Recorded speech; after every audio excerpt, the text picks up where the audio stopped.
이제 하나님 주시는 말씀을 보겠습니다. 사도행전 10장 24절부터 48절까지 제가 봉독하겠습니다. 사도행전 10장 24절부터입니다. 이튿날 가이사랴에 들어가니 고넬료가 그의 친척과 가까운 친구들을 모아 기다리더니 마침 베드로가 들어올 때에 고넬료가 맞아 발 앞에 엎드려 절하니 베드로가 일으켜 이르되 일어서라, 나도 사람이라 하고 더불어 말하며 들어가 여러 사람이 모인 것을 보고 이르되 유대인으로서 이방인과 교제하며 가까이 하는 것이 위법인 줄은 너희도 알거니와 하나님께서 내게 지시하사 아무도 속되다 하거나 깨끗하지 않다 하지 말라 하시기로 부름을 사양하지 아니하고 왔노라. 묻노니 무슨 일로 나를 불렀느냐? 고넬료가 이르되 내가 나흘 전 이맘때까지 내 집에서 제9시 기도를 하는데 갑자기 한 사람이 빛난 옷을 입고 내 앞에 서서 말하되 고넬료야, 하나님이 내 기도를 들으시고 내 구제를 기억하셨으니 사람을 요바에 보내어 베드로라 하는 시몬을 청하라. 그가 바닷가 무두장이 시몬의 집에 유숙하느니라 하시기로 내가 곧 당신에게 사람을 보내었는데 오셨으니 잘하였나이다. 이제 우리는 주께서 당신에게 명하신 모든 것을 듣고자 하여 다 하나님 앞에 있나이다. 베드로가 입을 열어 말하되 내가 참으로 하나님은 사람의 외모를 보지 아니하시고 각 나라 중 하나님을 경외하며 의를 행하는 사람은 다 받으시는 줄 깨달았도다. 44절부터 이어 읽습니다. 베드로가 이 말을 할 때에 성령이 말씀 듣는 모든 사람에게 내려오시니 베드로와 함께 온 할례 받은 신자들이 이방인들에게도 성령 부어주심으로 말미암아 놀라니 이는 방언을 말하며 하나님 높임을 들음이러라. 이에 베드로가 이르되 이 사람들이 우리와 같이 성령을 받았으니 누가 능히 물로 세례 베풀음을 금하리요 하고 명하여 예수 그리스도의 이름으로 세례를 베풀라 하니라. 그들이 베드로에게 며칠 더 머물기를 정하니라. 아멘. 어떤 사람이 아침에 출근을 하면서 고속도로를 차를 운전해 가는데 그날따라 왜 그렇게 고속도로에 역주행하는 차가 많은지 정말 정면 충돌할 만한 위기를 여러 번 겪으면서 운전하는데 아주 진땀을 흘리고 있는데 휴대폰으로 전화가 왔습니다. 받아보니까 아내예요. 여보, 지금 TV 뉴스를 보고 있는데 당신이 운전하는 그 고속도로에 미친 사람 하나가 역주행을 하고 있대. 큰일 날 것 같아. 당신 조심해요. 그랬더니 이분이 전화하면서 미친놈이 한둘이 아니야. 위험해. 빨리 끊어. 그렇게 하더래요. 저는 교우들을 만날 때 이따금 목사님 그렇게 저는 열심히 사는데 왜 그렇게 인생이 힘들어요? 그런 분들을 여러 분 만납니다. 근데 여러분 인생을 살아갈 때 있어서 열심히 사는 것보다 훨씬 중요한 문제가 있다는 걸 아셔야 합니다. 그것은 하나님을 분명히 만나시는 겁니다. 하나님을 만나서 여러분의 인생의 삶의 의미도 알아야 하고 또 삶의 방법도 알지 않으면 여러분의 삶도 꼭 이와 같은 삶을 사는 것입니다.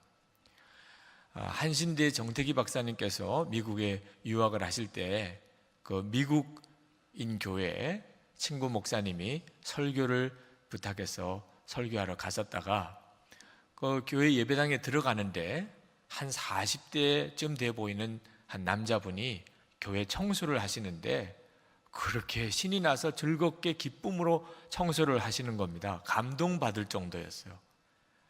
관리 집사님이신가 보다 그렇게 생각을 하고 그 목사님을 만나서 그분 칭찬을 해드렸대요. 이 교회 관리 집사님이신 모양인지 교회 청소를 하시는데 그렇게 기쁘게 그렇게 충만하게 그렇게 청소를 하시는 분이 계시더라고. 그랬더니 그 미국인 목사님이 막 웃으시더랍니다. 그분이 우리 교회 관리 집사님이 아니세요. 그분이 은퇴하신 장로님이십니다. 그러면서 바우서 박사라고 물리학 노벨상을 받은 분이시고 대학 총장까지 지내신 분이고 40대 아니에요. 이제 은퇴하시고 81살이 되신 분입니다. 믿어지지 않는 경험을 하셨답니다. 그분이 마흔에 예수님을 만났습니다. 살아계신 하나님을 성령으로 체험을 하고, 그리고 평생 성령님께서 그분 안에 역사하시는 감격을 고백하면서 사셨다는 거죠.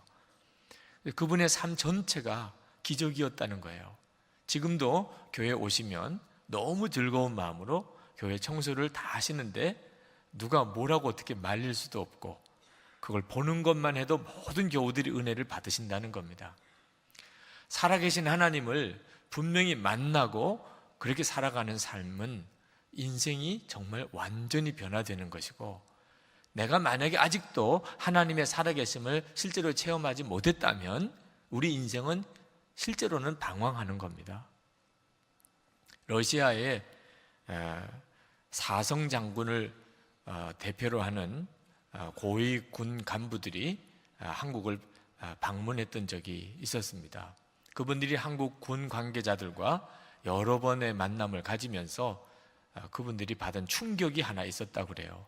그것은 한국 군 최고 지휘관들이 한결같이 뜨거운 신앙인이라는 것에 대해서 그들은 충격을 받았어요.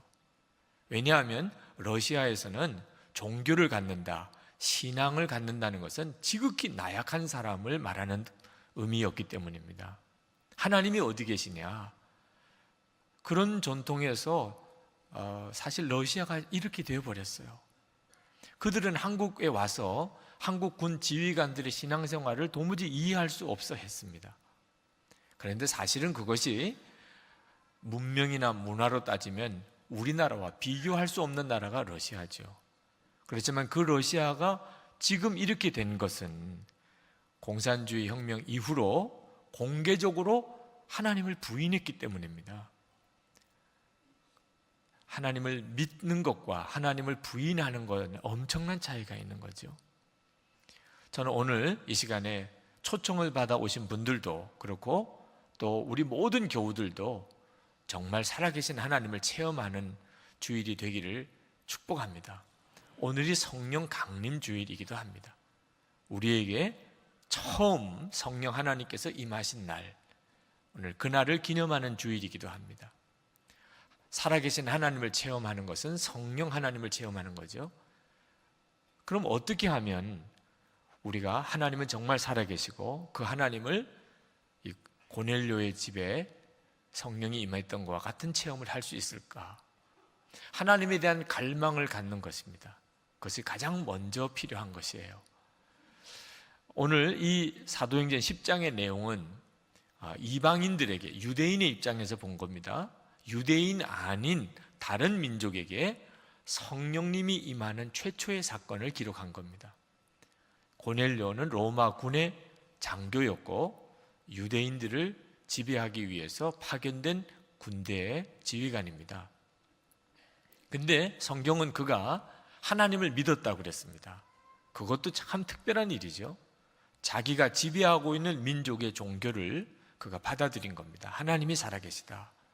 그리고 기도를 많이 했던 사람이고, 그리고 어려운 사람을 돕는 선한 일을 많이 했던 사람이었다고 소개를 하고 있습니다. 이 고넬료 집에 성령이 임하게 되었는데, 그것은 지금 우리들처럼 세계 모든 민족과 족속에게 예수 그리스도의 복음이 증거되는 문이 열리게 된 사건입니다. 어느 날 이 고넬료가 늘 기도하던 시간에, 제9시 기도 시간에 기도를 하는데 천사가 임하는 특별한 체험을 하게 됩니다. 천사가 나타나서 고넬료에게 한 말이 두 가지예요. 하나는 하나님이 내 기도를 들으시고 내 선한 일을 기억하고 계시다. 혹시 이 시간에 하나님에 대한 믿음이 분명치 않으신 분이 있다 하더라도 여러분의 기도와 그리고 여러분의 선한 일이 하나님이 기억하고 계신 바가 된다는 사실을 꼭 믿으시기 바랍니다. 그리고 또 하나, 내가 사람을 빨리 보내서 요빠에 베드로라는 사람이 있는데 그 베드로를 불러다가 그의 말을 들으라. 그런 말을 하고 떠났어요.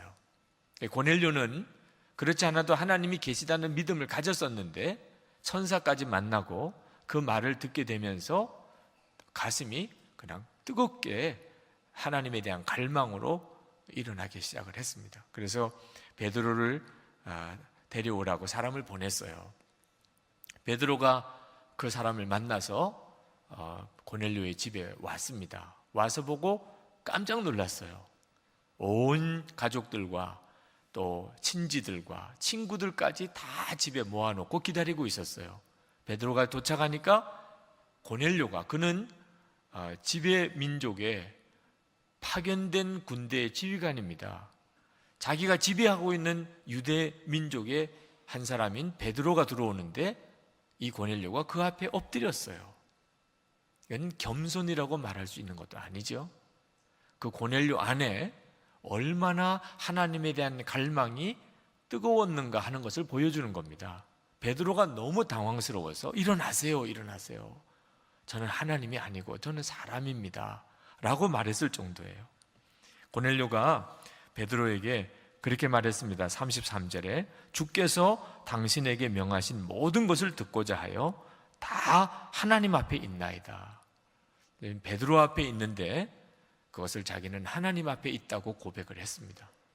그만큼 하나님으로부터 주실 말씀을 사모하고 기다렸다는 뜻이죠. 베드로가 그 모든 일을 보고서 하나님께서 이방인들을 부르시는구나, 이방인들에게도 하나님이 역사하시는구나 하는 것을 깨달았어요. 34절에 말하기를 하나님은 참으로 사람의 외모를 취하지 아니하시고 각 나라 중 하나님을 경외하며 의를 행하는 사람은 하나님이 받으시는 줄 깨달았도다. 여러분, 오늘 이 말씀은 저와 여러분에게도 동일합니다. 하나님은 하나님을 진정으로 경외하고 하나님을 갈망하고 하나님 뜻대로 살고자 하는 사람을 결코 외면하지 않으세요. 제가 지난번 미국 집회를 갔을 때 그때 집회에 권사님, 여자 권사님 한 분이 오시는 걸 보고 깜짝 놀랐습니다. 그 권사님도 놀랐어요. 30년 전에 제가 만났던 권사님, 그날 제가 말씀을 전하는 줄 그 권사님 모르고 오셨어요. 어느 목사님이 집회에 한번 참석해 보시자, 그 교회 교인도 아니시고 1시간이나 차를 타고 가야 되는 곳에 살고 있는 분이었습니다. 그냥 아무 생각 없이 은혜 집회라니까 은혜 사모해서 오신 건데 저도 그분이 오실 줄 몰랐고 거기서 만났어요. 세상은 참 넓다고 하지만 좁다는 생각도 들었습니다. 그 권사님이 기절할 정도로 놀라셨어요. 저를 보고. 그럴 만도 한 것은 그 권사님이 30년 전에 제가 그 권사님을 만났을 때 그 권사님은 중풍으로 쓰러져 계셨던 때입니다. 지금은 이제 80이 가까운 나이가 많이 드셨죠. 걷기도 불편하신 형편에 계셨습니다만 그때는 완전히 그냥 쓰러지셨어요. 근데 공교롭게도 교회 목사님도 갑자기 소천하시는 일이 생겨서 쓰러지신 이 권사님 신방을 목사님이 오실 수가 없었어요. 신방하실 목사님이 안 계시니까. 이 권사님으로서는 너무너무 답답한데 마음에 소원이 생기기를 목사님이 오셔서 나를 위해서 기도만 해주시면 내가 일어날 것 같은 믿음이 생겼습니다. 그래서 교회에 빨리 새 목사님이 오셔서 신방을 한번 받아봤으면 싶은데 목사님 한번 모시는 일이 그렇게 간단한 일이 아니잖아요. 한 달이 지나고 2달이 지나고 석 달째서야 제가 그 교회 담임 목사로 청빙을 받게 됐습니다. 부임을 결정을 했어요. 아직 이사도 한 것도 아니고 부임한 것도 아니지만 장로님들께서 제게 부탁을 하시더라고요.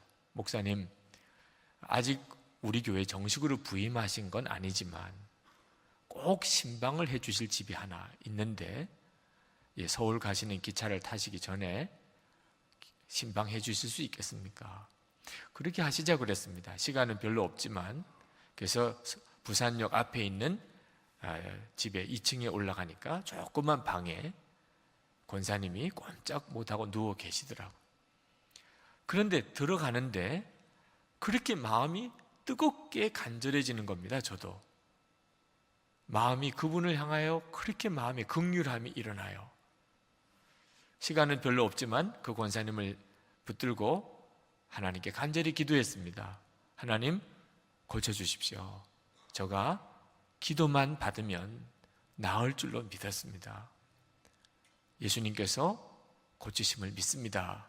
그리고 저는 비행기 시간에 맞추어 기차 시간에 맞춰서 불이 났게 역으로 돌아갈 수밖에 없었는데 그날 그분이 일어나신 거예요. 정말 놀라운 일이었습니다.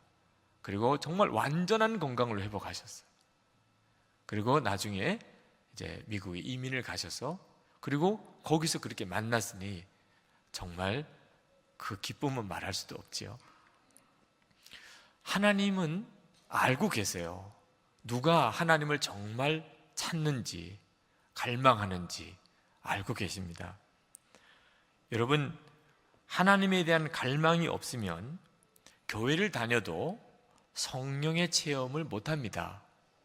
하나님은 하나님을 갈망하는 자를 알고 계시고 또 그 사람에게 역사하세요. 성령을 받지 못한 사람은 교회를 다녀도 솔직히 말하면 짜증밖에 나지 않아요.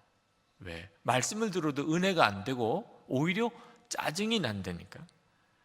지금 무서워서 죽겠는데 두려워 말라, 근심하지 말라, 오히려 시험을 만나거든 기쁘게 여기라. 짜증이 나요, 안 나요? 네. 돈이 아까워 죽겠는데 베풀어 주라, 나누어 주라, 하나님께 헌신하라.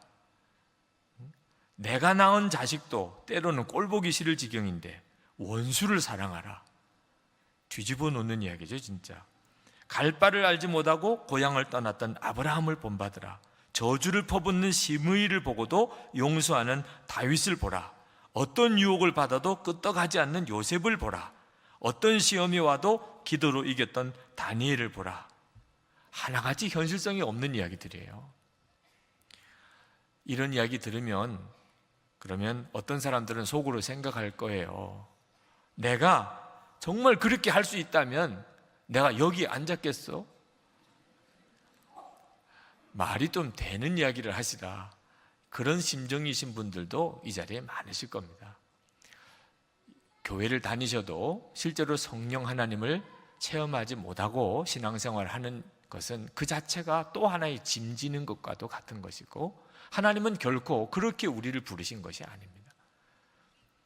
하나님은 우리 가운데 성령을 부으시기를 원하시고 그것은 여러분 모두를 향한 하나님의 계획인데 그런데 교회를 다니는데도 성령을 체험하지 못한 분들이 있는 까닭은 그 마음에 하나님을 향한 갈망의 문제가 있는 겁니다. 제가 부목사로 있을 때 신방 선물을 교회에서 해마다 드렸었는데 한 해는 예수님의 얼굴이 그려진 액자를 신방 선물로 드렸었어요. 모든 교육자들이 교우들이 참 좋아할 거라고 생각을 했는데 반응이 의외였습니다. 처음에 받으실 때는 너무 좋아서 거실에다가 걸어놓았는데 예수님의 얼굴을 그린 액자를 거실에 걸어놓고 지내다 보니까 부담스러운 일이 보통이 아니더래요. 부부싸움 하고 난 다음에 또 보니까 너무 부담스럽고 술 마시고 집에 와서 딱 보니까 이게 너무 죽음이고 애들 공부 안 한다고 막 소리 지르고 야단치고 난 다음에 보니까 영 마음이 찜찜하고 그래서 그냥 창고 같은 방에다가 다 걸어놨다는 거예요. 여러분, 예수님의 보시는 눈을 의식하는 것이 부담스럽다. 보지 마세요, 하나님. 정말 무서워 죽겠네요.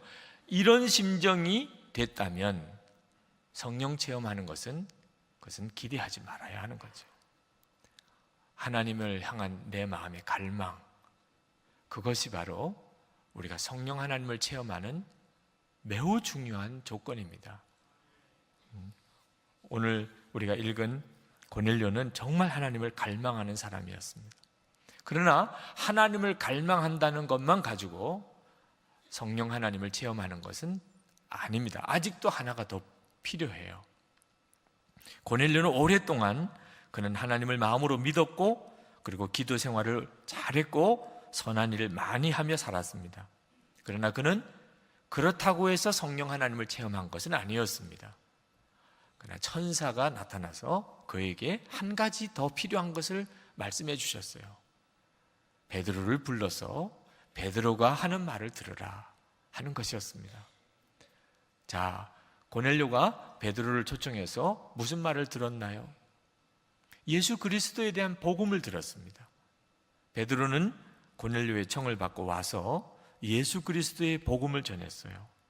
고넬료 집에 베드로가 전했던 예수 그리스도의 복음의 말씀은 그 결론이 43절에 나옵니다. 그를 믿는 사람들이, 여기 그는 예수님이죠, 다 그의 이름을 힘입어 죄 사함을 받는다 하였느니라. 베드로가 고넬료의 집에서 전했던 말씀의 핵심은 죄 사함을 받는 예수 그리스도의 십자가 복음이었습니다. 예수님이 우리 죄를 짊어지시고 십자가에서 보배 같은 피를 흘리고 죽으셨고, 누구든지 그 예수를 믿으면 그가 어떤 사람이든지 모든 죄가 사함을 받게 된다는 겁니다. 고넬료의 집에 성령이 임할 때 바로 이 복음이 선포되었고, 고넬료와 그 온 가족들이 그 복음을 받아들일 때 성령이 임했던 겁니다. 전도를 하다 보면 사람들이 착하게 살면 되지 왜 꼭 예수를 믿어야 됩니까? 하는 질문을 흔히 합니다. 고넬료는 정말 착하게 살았던 사람입니다. 하나님이 인정해 주셨을 정도예요. 그러나 그런 고넬료에게도 아직 한 가지 부족했어요. 고넬료의 집에서 베드로가 선포했던 말씀, 죄의 사함을 받느니라. 그 말은 그렇게 기도 많이 하고, 그리고 하나님을 마음으로 믿었고 선한 일을 많이 했던 고넬료에도 죄 문제 해결은 반드시 필요했다는 말입니다. 이 세상에 속죄가 필요 없는 사람은 한 사람도 없어요. 로마서 1장 16절에 복음은 믿는 자에게 구원을 주시는 하나님의 능력이라고 했습니다. 왜 예수 믿어야 하나요? 그것은 구원의 문제와 관련이 있기 때문입니다. 구원의 핵심은 죄사함을 받는 것에 있고, 죄사함을 받을 때 성령 하나님이 그에게 임하게 됩니다. 그리고 인생은 완전히 바뀌게 되는 거죠. 영국의 스루스치라고 하는 사람이 교도소에서 40년 동안을 복역을 하고, 그리고 만기 출소를 하는 날, 그가 교도소의 문을 나서지만 교도관들과 다른 동료 죄수들이 그가 다시 돌아오게 될 것이라고 의심하지 않았어요. 왜냐하면 그는 그동안 여러 번 그렇게 했기 때문입니다. 이 스루스치라는 사람은 정말 변화되지 않는 사람이었고, 그는 복역이 끝나고 출소하면 또 죄를 짓고 또 감옥에 들어오기를 평생을 그렇게 했습니다. 이분이 그날 교도소에서 나와서 추록한 다음에 구세군 숙박소에서 하룻밤을 보내게 되었습니다. 근데 그 구세군 숙박소에 전도 집회가 그날 있었어요. 그러니 그가 그 자리에 참석을 했지요. 그날 그는 예수님의 십자가 복음을 다시 들었습니다. 그리고 이상하게 마음이 간절해서 그는 예수님을 영접했습니다. 그리고 그가 그날 성령을 체험했어요. 그리고 그는 완전히 새롭게 변했습니다. 그는 그 구세군 추록소에서 계속 남아서 그 뒤에 추록하여 그 숙박소에서 머무는 사람들을 섬기는 간사로 18년 동안을 섬기게 됩니다. 아주 유명한 사역자가 됐어요. 그는 교도소에서 추록한 사람들에게 자기 자신에 대한 간증을 늘 했습니다. 저는 그동안 가죽 채찍으로 400대나 매를 심하게 맞았고 교도소에서 40년 동안이나 생활을 했어도 저는 변화되지 못했습니다. 그런데 제가 예수님을 만나는 순간 제가 이렇게 변하여 새 사람이 되었습니다. 예수님의 십자가 복음은 인생을 바꾸는 역사가 있어요. 하나님을 갈망하는 사람이 예수님의 십자가의 복음을 붙잡으면 반드시 성령님을 체험하게 되어 있습니다. 여러분, 만약에 우리가 사는 것이 이 세상이 전부라면 굳이 꼭 예수를 믿어야 될 이유는 없습니다. 왜? 예수 안 믿어도 돈 잘 버는 사람 많고, 예수 안 믿어도 세상에 성공하는 사람도 많고, 예수 안 믿어도 건강하게 사는 사람 많습니다. 만약에 우리가 사는 것이 이 세상이 전부라면 꼭 예수 믿을 이유는 없습니다.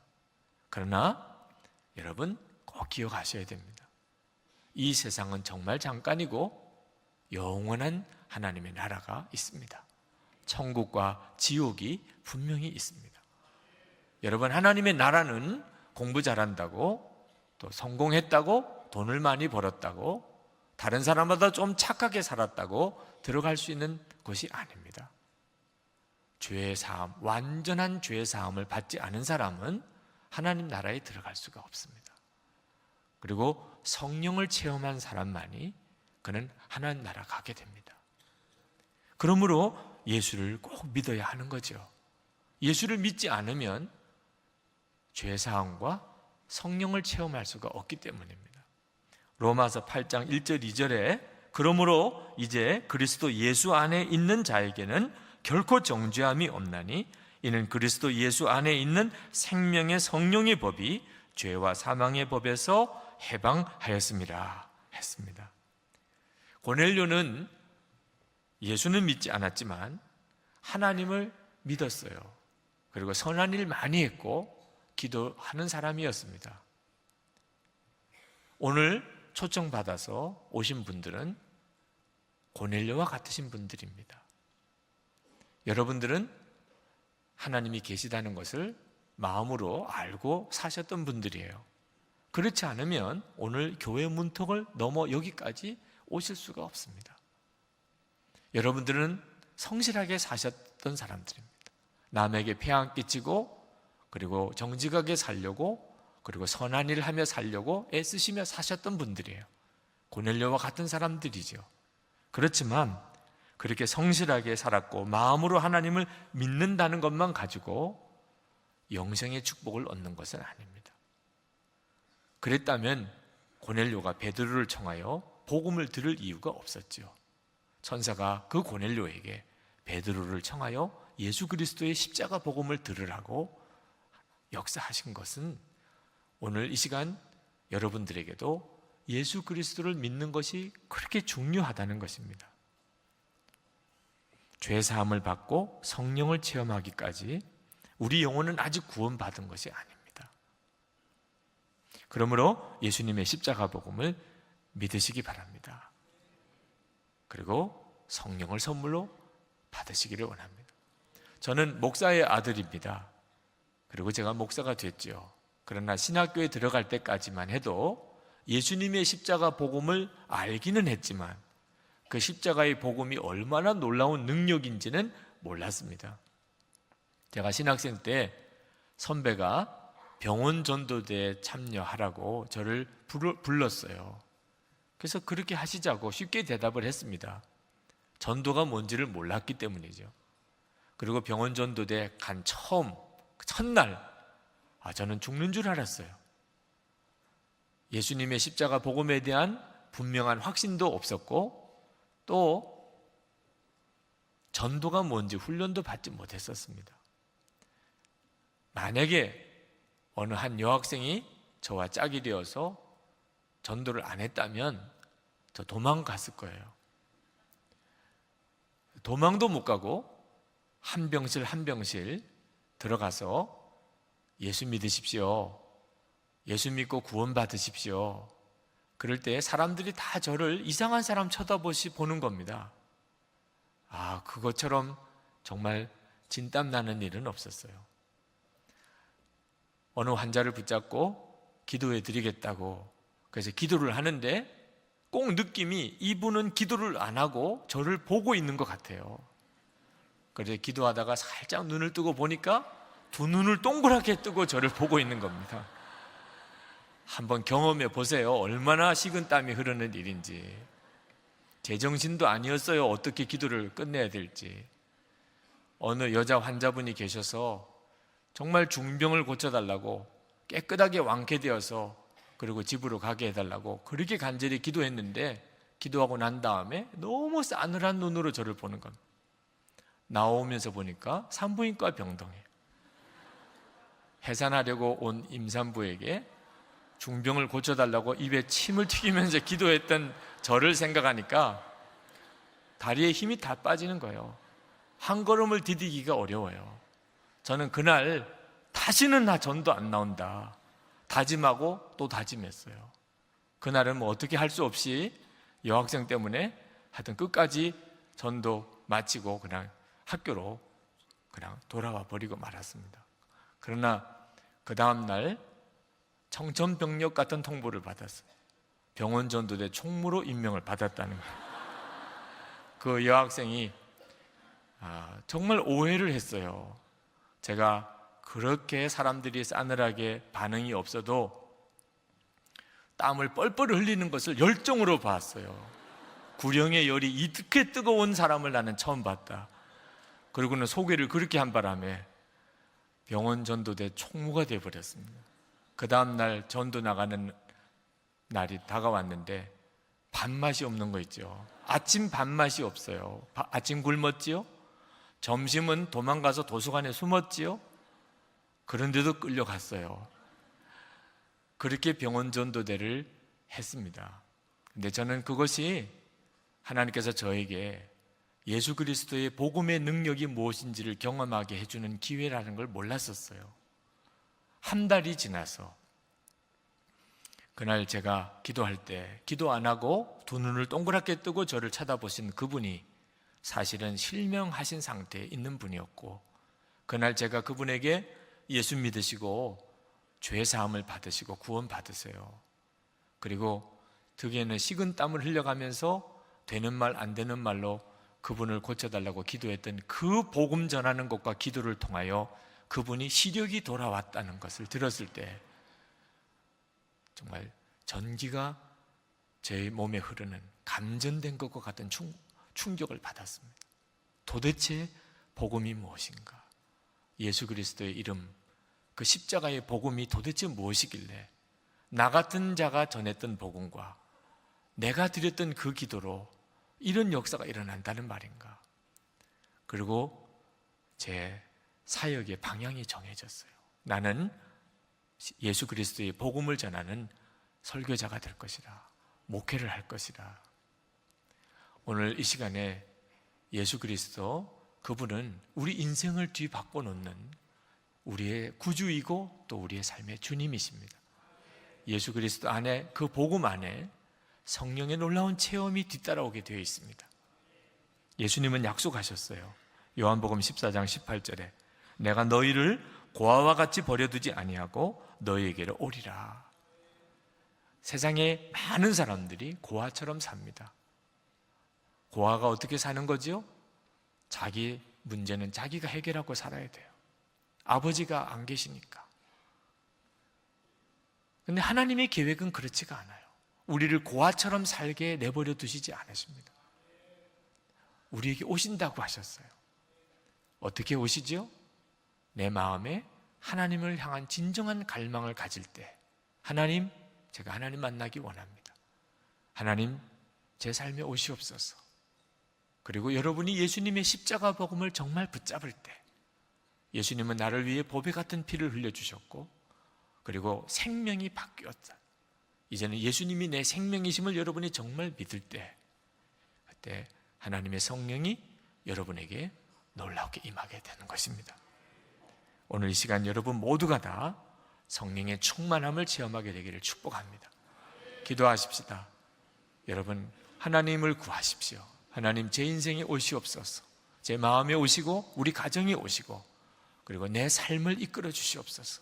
고넬료의 집에 성령이 임했던 것처럼 저와 우리 가정에도 성령을 부어 주시옵소서. 그리고 예수님의 십자가를 붙잡습니다. 나를 위해 죽으신 주님, 내 생명이 되신 예수님이십니다. 이 시간 통성으로 기도합니다. 은혜와 사랑이 충만하신 아버지 하나님, 하나님의 크시고 놀라우신 은혜를 사랑하는 모든 성도들 위해 부어주시기를 원합니다. 사모합니다. 하나님 갈망합니다. 하나님의 역사하심을 믿습니다. 오늘도 주님 앞에 나와 하나님 예배하고 말씀 듣는 모든 성도들을 주의 거룩한 손으로 친히 안수하시고 주여 성령의 놀라운 기름 부음을 더하여 주셔서 살아계신 하나님을 분명히 체험하는 성도들이 되게 하여 주시옵소서. 하나님, 우리 눈을 열어주소서. 주님, 우리가 왜 살아야 하는지, 우리가 어떻게 살아야 하는지, 그리고 우리에게 주신 말씀 그대로 사라지는 능력으로 주님 역사해 주옵소서. 하나님의 살아계심을 믿습니다. 하나님, 우리 가운데 임하시는 주님의 역사를 믿습니다. 오늘도 사랑하는 성도들의 삶에 역사하시는 주님을 찬양합니다. 영광을 주님 받으시기를 원합니다. 오늘 눈을 뜨게 하시고 하나님 그 마음을 변화시키시고 하나님 새 삶을 시작하게 하시는 하나님, 하나님의 구원의 역사, 성령의 놀라운 능력의 역사를 믿습니다. 주님 찬양합니다. 아버지 하나님 감사합니다. 하나님, 우리를 받아주신 줄 믿습니다. 주님 축복합니다.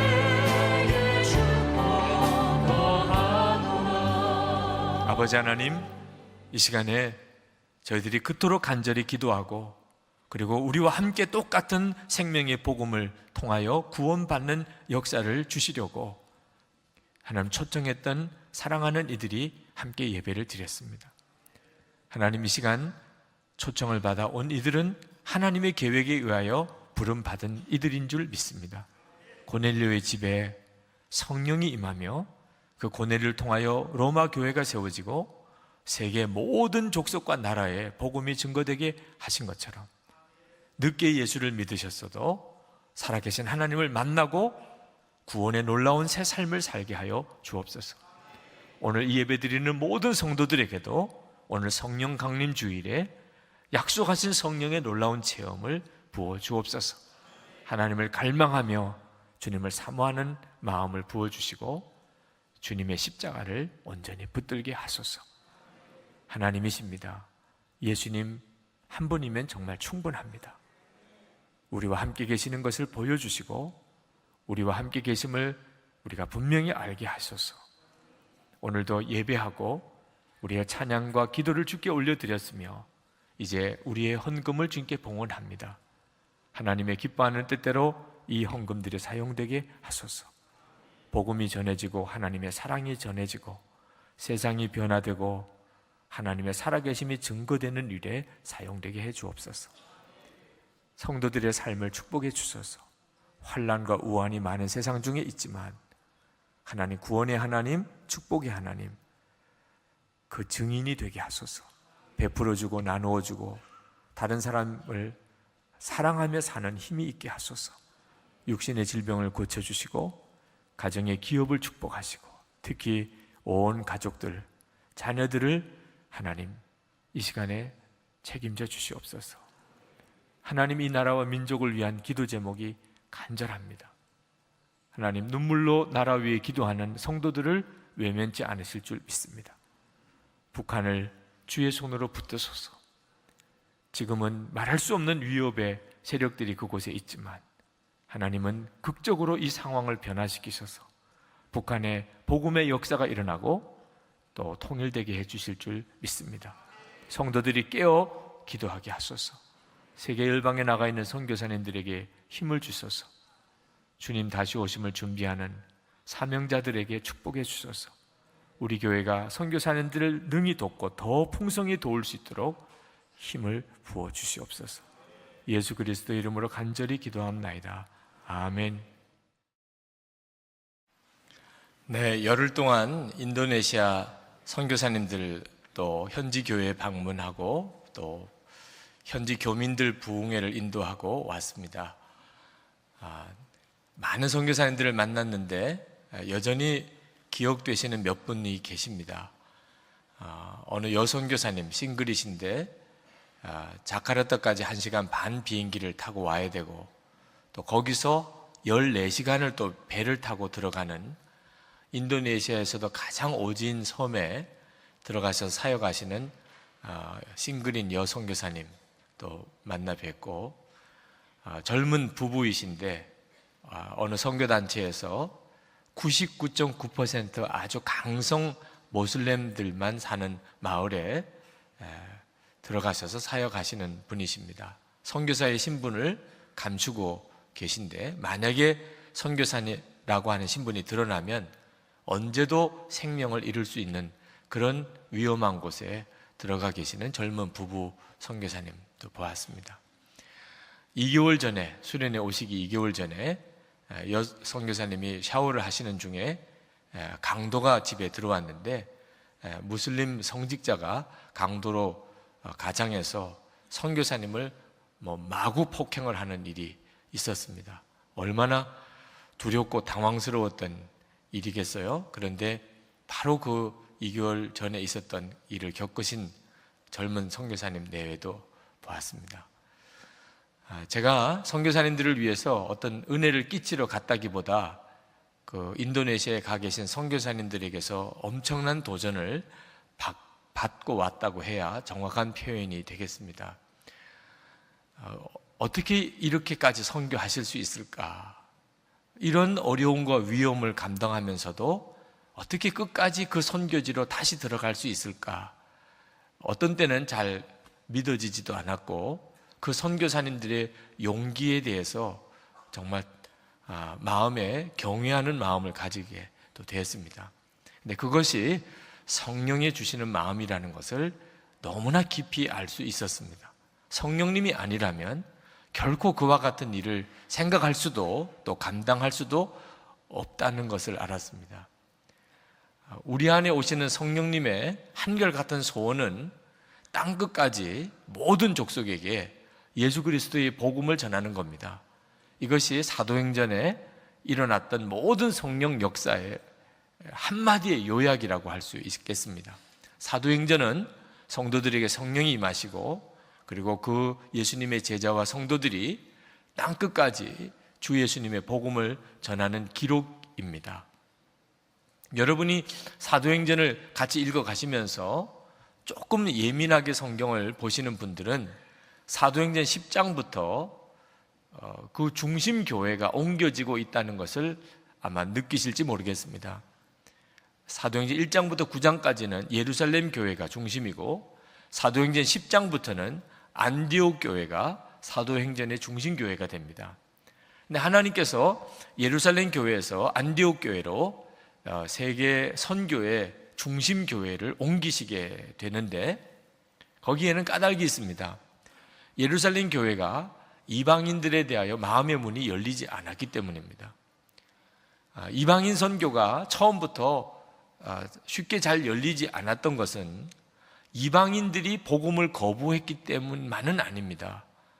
이방인들이 복음이 전해질 때 극렬하게 저항도 하고 핍박도 하는 일도 있었지만, 이방인들에게 복음이 전해지는 일에 있어서 가장 큰 장애물은 오히려 예루살렘 교회 교인들의 마음에 이방인들에 대한 장벽이 있었기 때문입니다. 이 장벽을 뛰어넘기가 참 어려웠던 거죠. 복음이 이방인들에게 전해지기 시작을 했습니다. 사도행전 10장에 고넬료의 집에 성령이 임하게 되는 사건을 계기로 이제 이방인들도 예수를 믿고, 그리고 성령도 받는 역사가 일어났습니다. 자, 그와 같은 소식을 들었을 때 예루살렘 교회 교인들의 반응이 굉장히 부정적이었습니다. 어떻게 베드로 당신이 이방인들의 집에 가서 그들과 함께 먹을 수 있단 말입니까? 여러분, 인도네시아를 다녀온 선교 보고를 여러분에게 드릴 때 여러분의 마음이 기쁘세요? 아니면 불편하세요? 기쁘시죠? 불편한 분도 혹 있을지 모르겠네요. 네. 아마 다 기쁘실 겁니다. 제가 인도네시아에 갔더니 인도네시아에 놀라운 복음의 역사들이 일어나고 있고, 또 우리가 현지인 교회를 갔더니 많은 간증거리를 얻었습니다 라고 보고할 때 여러분의 마음이 아주 짜증이 나고 불쾌해지면 그건 정말 비정상적이죠. 그런데 예루살렘 교회가 그랬다는 겁니다. 고넬료의 집에 성령이 임하고, 그리고 그들이 다 예수를 믿게 됐다는 이야기를 들었을 때 그들은 당장 무슨 생각이 들었냐면, 어떻게 유대인인 당신이 이방인들과 함께 한 집에서 식사를 할 수 있었느냐. 베드로가 그 점에 대해서 해명을 합니다. 사실 저도 안 가려고 했어요. 안 가려고. 그 예수님의 제자들도 처음에는 이방인들에게는 전도하는 게 아닌 줄 알았다니까요. 오늘 19절 말씀에도 나오지만 그들이 이스라엘 바깥에 나가서 전도를 하더라도 거기에 있는 유대인들에게만 전도를 했었다니까.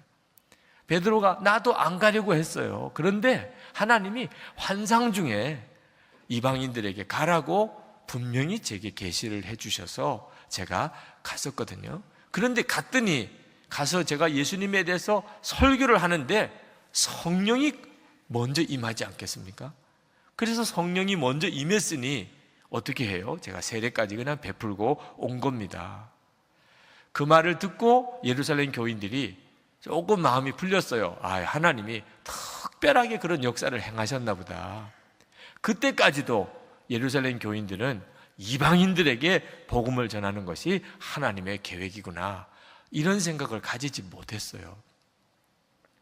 참 답답하죠. 예루살렘 교인들의 마음이 이렇게 답답했어요. 그런데 또 소식이 들려오기를, 안디옥에 가서 전도하는 사도들로부터 소식이 들려오기를 헬라 사람들이 예수를 막 믿기 시작한다는 거예요. 여러분, 이런 소식이 들려오면 예루살렘 교회가 할렐루야 그렇게 해야 맞죠? 당연히 그럴 것 같은데 예루살렘 교회가 이거 큰일 났구나, 진상조사위원회를 만들어야 되겠다. 그래가지고 바나바를 진상조사위원장으로 임명해가지고 진상조사를 해오라, 이렇게 보냈으니 하나님의 마음이 답답하겠어요? 안 답답하겠어요? 지금 하나님의 마음은 온통 이 복음이 세계 모든 족속에게 전해지기를 원하고 하나님이 그 일을 진행하고 계시는 중인데, 예루살렘 교회 교인들이 계속해서 이방인들에게 복음을 전하는 것에 대해서 부정적으로 생각하고 오히려 그걸 걱정거리라고 여기고 있으니 하나님의 마음이 예루살렘 교회로는 안 되겠구나, 그렇게 생각을 하셨던 겁니다. 그런데 안디옥 교회는 분위기가 완전히 달라요. 안디옥 교회는 이방인들로 넘쳐났습니다. 왜냐하면 이방인들에 대해서 환영하니까, 이방인들이 예수 믿으면 잘했다고 기뻐하면서 박수를 치고 환영하니까 이방인들이 자꾸 늘어나게 되겠죠. 오늘 23절 말씀에 보면 바나바가 안디옥에 갑니다. 근데 가봤더니 이방인들이 예수를 믿고 정말 하나님의 은혜를 받았어요. 그래서 바나바가 크게 기뻐했다고 그랬어요. 바나바가 그걸 보고 기뻐했다고 그랬어요. 예루살렘 교회 분위기와는 전혀 다른 분위기였어요. 이 바나바를 24절에 소개하기를 그는 착한 사람이고 성령과 믿음이 충만한 사람이라고 성경은 그렇게 소개를 합니다. 바나바가 어째서 이방인들이 예수 믿게 된 것을 기뻐하게 되었나? 성령의 역사라는 겁니다.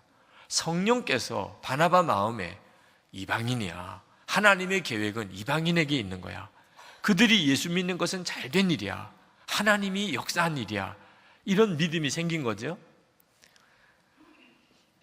그래서 안디옥 교회가 이때부터 사도행전의 중심 교회가 되게 됩니다. 여러분, 이것은 오늘 우리에게도 매우 귀중한 교훈을 주고 있어요. 지금도 말입니다. 예루살렘 교회와 안디옥 교회 문제는 우리들에게도 그대로 있는 문제예요. 외국에 나가서 다른 나라 사람들에게 선교를 해야 되나 말아야 되나, 선교사 한 사람을 보내는 일이 상당한 기도와 재정이 필요한 일입니다. 그 선교사로 가겠다는 사람이 생기면 기뻐하고, 야, 선교사로 가려는 사람이 이렇게 일어나는구나, 우리가 어떻든지 도와야지, 이런 마음을 가지고 있는 교회는 하나님의 마음에 있는 교회죠. 그런데 선교는 왜 해야 돼? 선교사님 도와주려면 또 이게 부담되는데, 지금도 그런 마음 가지고 있는 교회와 성도들이 있어요. 여러분들의 마음에 이 외국 사람들에게 다른 나라에 가서 복음을 전하는 이와 같은 일에 대하여 마음이 열려있는 사람은 하나님의 마음이 있는 사람. 그런데 그 점에 대해서 마음에 갈등하는 사람, 심지어는 싸우는 교회가 있어요. 그 문제 때문에. 하나님이 벌써 그 마음이 떠난 교회가 됩니다. 자기 복을 걷어차는 거죠. 21절에 보시면 주의 손이 그들과 함께 하심에 수많은 사람들이 믿고 주께 돌아오더라. 하나님이 함께 손을 얹어주시는 역사가 있다는 거예요. 그 역사가 어떤 역사냐? 이방인들에게 복음을 전하는 하나님의 계획에 대해서 나도 마음이 같이 열려있는 그런 성도와 교회에 대하여는 주의 손이 함께 하신다는 거죠. 26절에 보면 안디옥 교회에서 처음 교인들이 세상 사람들로부터 그리스도인이라는 이름을 듣습니다. 우리가 예수 믿는 사람을 그리스도인이다, 크리스천이다 그렇게 말하죠. 이런 말이 언제 처음 들렸느냐? 예루살렘 교회가 아니에요. 안디옥 교회의 교회에서 그리스도인이라는 말을 교인들이 처음 듣게 됩니다. 이 말은 이방인들에게 복음을 전해야 되겠다는 마음을 가지고 있는 성도야말로 그리스도인이라고 불리움을 받을 자격이 있다, 이런 뜻이죠. 또 27절에 보면 안디옥 교회가 개척교회 형편인데 모교회인 예루살렘 교회를 구제비를 보내요. 흉년이 들어서 다 어려울 때가 됐는데 안디옥 교회가 우리 모교회 예루살렘 교회에 구제비를 보냅시다. 그래가지고 구제비를 모아가지고 구제비를 보냅니다. 모교회가 개척교회를 도와야 돼요? 개척교회가 모교회를 도와야 돼요? 그런데 안디옥 교회의 경우에는 개척교회가 모교회를 돕는 일을 하게 됐다는 기록을 하고 있어요. 왜 이 기록을 꼭 썼을까요? 하나님께서 안디옥 교회와 함께 하셨어요. 그래서 돕는 교회가 된 거예요. 돕는 교회가 축복받은 교회죠. 이방인 선교에 대해서 마음이 열려있는 교회는 돕는 교회가 되는 복을 받습니다. 이번에 인도네시아 수련회를, 선교사님 수련회를 갔다가 선교사님들이 그렇게 감사하는 인사를 들었습니다. 선교사님들의 마음에 작년에 저희 교회가 올해 인도네시아 선교사님 수련회를 돕겠다고 약속은 했지만 연말부터 닥쳐온 세계 경제 위기 때문에 이 약속이 실제로 지켜지기 어렵겠다. 선교사님들은 그렇게 생각을 하고 계셨던 것 같아요. 이와 같은 경제 위기 때 도대체 어느 교회가 인도네시아에 있는 전 선교사님들을 다 모시고 수련회를 할 수 있을까? 그런데 약속을 지키고 뿐만 아니고 33분의 선교팀이 같이 와서 어린이부도 섬겨주고 중고등부도 섬겨주고 식사 또 접수 안내 모든 진행을 다 섬겨주고 중보기도자로 함께 서주는 걸 보고 너무너무 감동을 받으셨어요. 나중에 우리 선교팀이 버스로 수련회장을 이렇게 떠날 때 선교사님들이 너무나 아쉬운 마음으로 작별 인사를 하시고 우리 교회 게시판에도 글을 올리셨죠. 너무너무 감사해 하셨어요. 근데 제가 그때 그 선교사님들의 감사 인사를 받으면서 하나님께 그렇게 기도했어요. 하나님, 하나님께서도 그렇게 인정하신다면 저로서는 충분합니다. 저희 교회가 재정적으로 이 일을 위해서 많이 섬겼지만 또 함께 갔던 선교팀이 헌신이 정말 컸지만 하나님께서도 너희들이 참 수고했다. 내 마음을 기쁘게 했다. 여러 어려운 여건에서도 선교사님들을 위해서 너희들이 최선의 섬김을 했다. 이렇게 하나님이 인정해 주신다면 그럼 수지 맞은 거죠. 수지 맞은 거예요. 그건. 정말 놀라운 일이죠. 여러분, 주님의 손이 항상 함께하는 삶을 살고 그리고 그런 교회가 되려면 우리 마음에 무너져야 될 장벽이 있다는 것을 알아야 됩니다. 예루살렘 교인들만 마음의 장벽을 가지고 있는 것은 아니었어요. 우리도 똑같이 마음의 장벽을 가질 수 있습니다. 예루살렘에 있는 유대인 그리스도인들은 유대인이냐 이방인이냐 하는 문제 때문에 마음에 장벽이 있었어요. 사람을 다 똑같이 보지 않았습니다. 그런데 지금도 우리 한국 사람들 중에 어느 지역 출신이냐, 어느 학교를 나왔느냐, 어느 정도 경제적인 수준에서 사느냐, 이런 문제들 가지고서 사람을 차별해서 보는 마음의 장벽이 여전히 있습니다. 나하고 가까운 사람하고는 굉장히 친하고 그렇지 않은 사람에게는 거리감을 두는 마음의 장벽이 사람들의 마음에 다 있단 말입니다. 좀처럼 가까이 하기 싫은 사람, 솔직히 마음이 열리지 않는 사람, 이런 마음을 가지고 있으면 주님의 손이 함께하는 성도, 그와 같은 교회 되지 못합니다. 여러분, 예수 믿으시고 여러분의 마음에 사람에 대한 장벽이 다 무너졌습니까? 이번에 우리를 안내해 주시던 우리 김승혜 선교사님이 우리 선교팀에게 그런 부탁을 하시는 것을 들었습니다. 여러분, 인도네시아에 오시면 인도네시아 사람들이 사는 모습을 이렇게 가만히 보다 보면 좀 마음에 안 드는 점, 이 사람들은 왜 이렇게 살지? 왜 이렇게 행동하지? 그런 모습들이 보이게 될 겁니다. 그러나 꼭 부탁을 드리는데 여러분의 기준을 가지고 인도네시아 사람들을 판단하지 말아주시기를 부탁을 드립니다. 그렇게 부탁을 하세요. 그러면서 당신의 간증을 하시더라고요.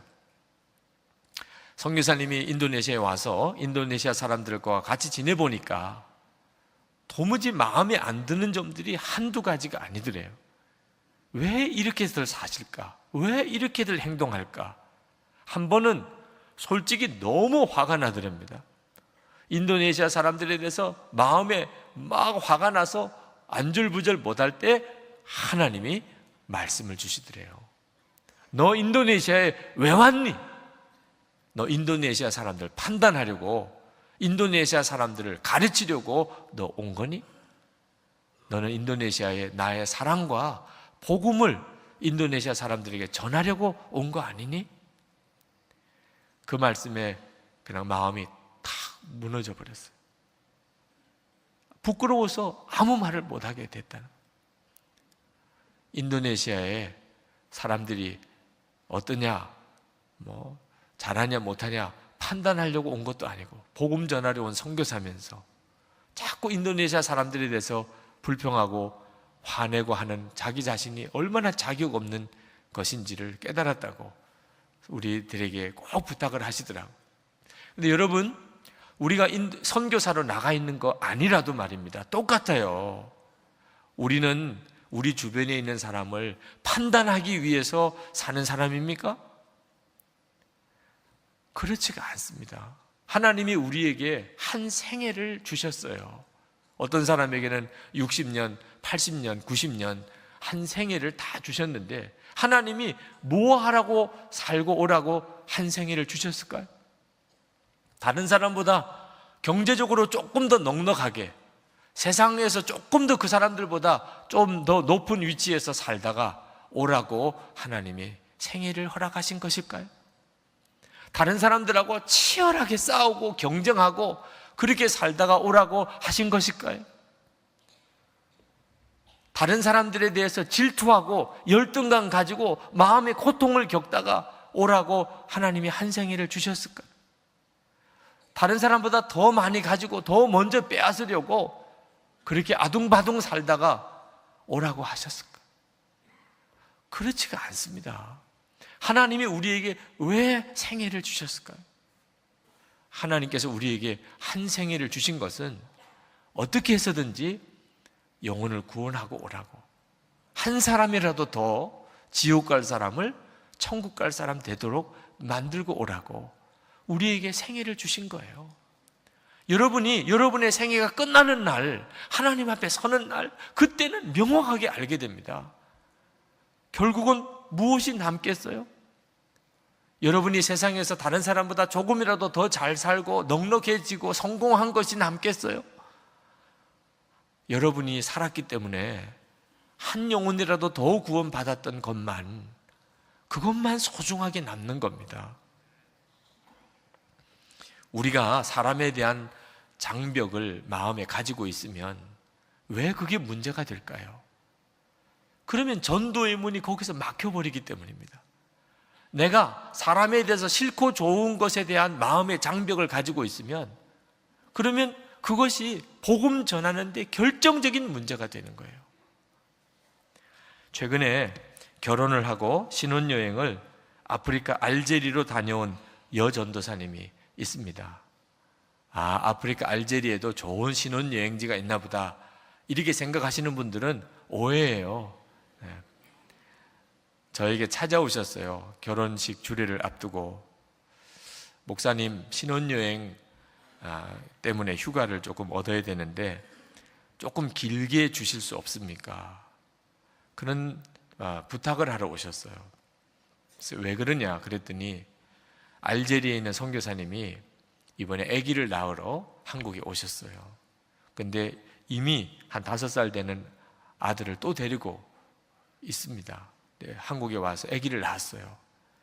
이제 알제리로 돌아가야 되는데 갓난 아기 또 이 어린 아이들 데리고 도무지 알제리로 돌아갈 수가 없어요. 누군가가 같이 보호자로 같이 따라가 줘야 되는데 또 이왕 한국에 나온 김에 가져가야 될 선교 물품들도 있고, 그래서 너무너무 안타까워하고 있다는 소식을 듣고 결혼하게 될 신랑과 그런 의논을 했대. 우리가 신혼여행을 어차피 가게 되는데 그러면 아프리카 알제리로 갑시다. 그러면 선교사님 모시고 우리가 가면 되잖아. 갈 때 짐도 같이 많이 가져갈 수도 있고 또 아기도 우리가 봐주면서 가면 되잖아요. 너무너무 마음에 감동이 되더라. 그래서 갔다 오는 기간을 충분히 쓰라고 신혼여행을 갔다 오도록 허락을 했습니다. 알제리에 가서 선교사님을 잘 모셔다 드리고 그리고 돌아왔어요. 제게 감사하다고 편지를 써주었는데 그 편지 속에 이런 내용이 있더라고요. 알제리가 130년 동안 프랑스의 지배를 받았고 그리고 독립을 했는데 독립하던 날 그들이 제일 먼저 한 것이 뭐냐?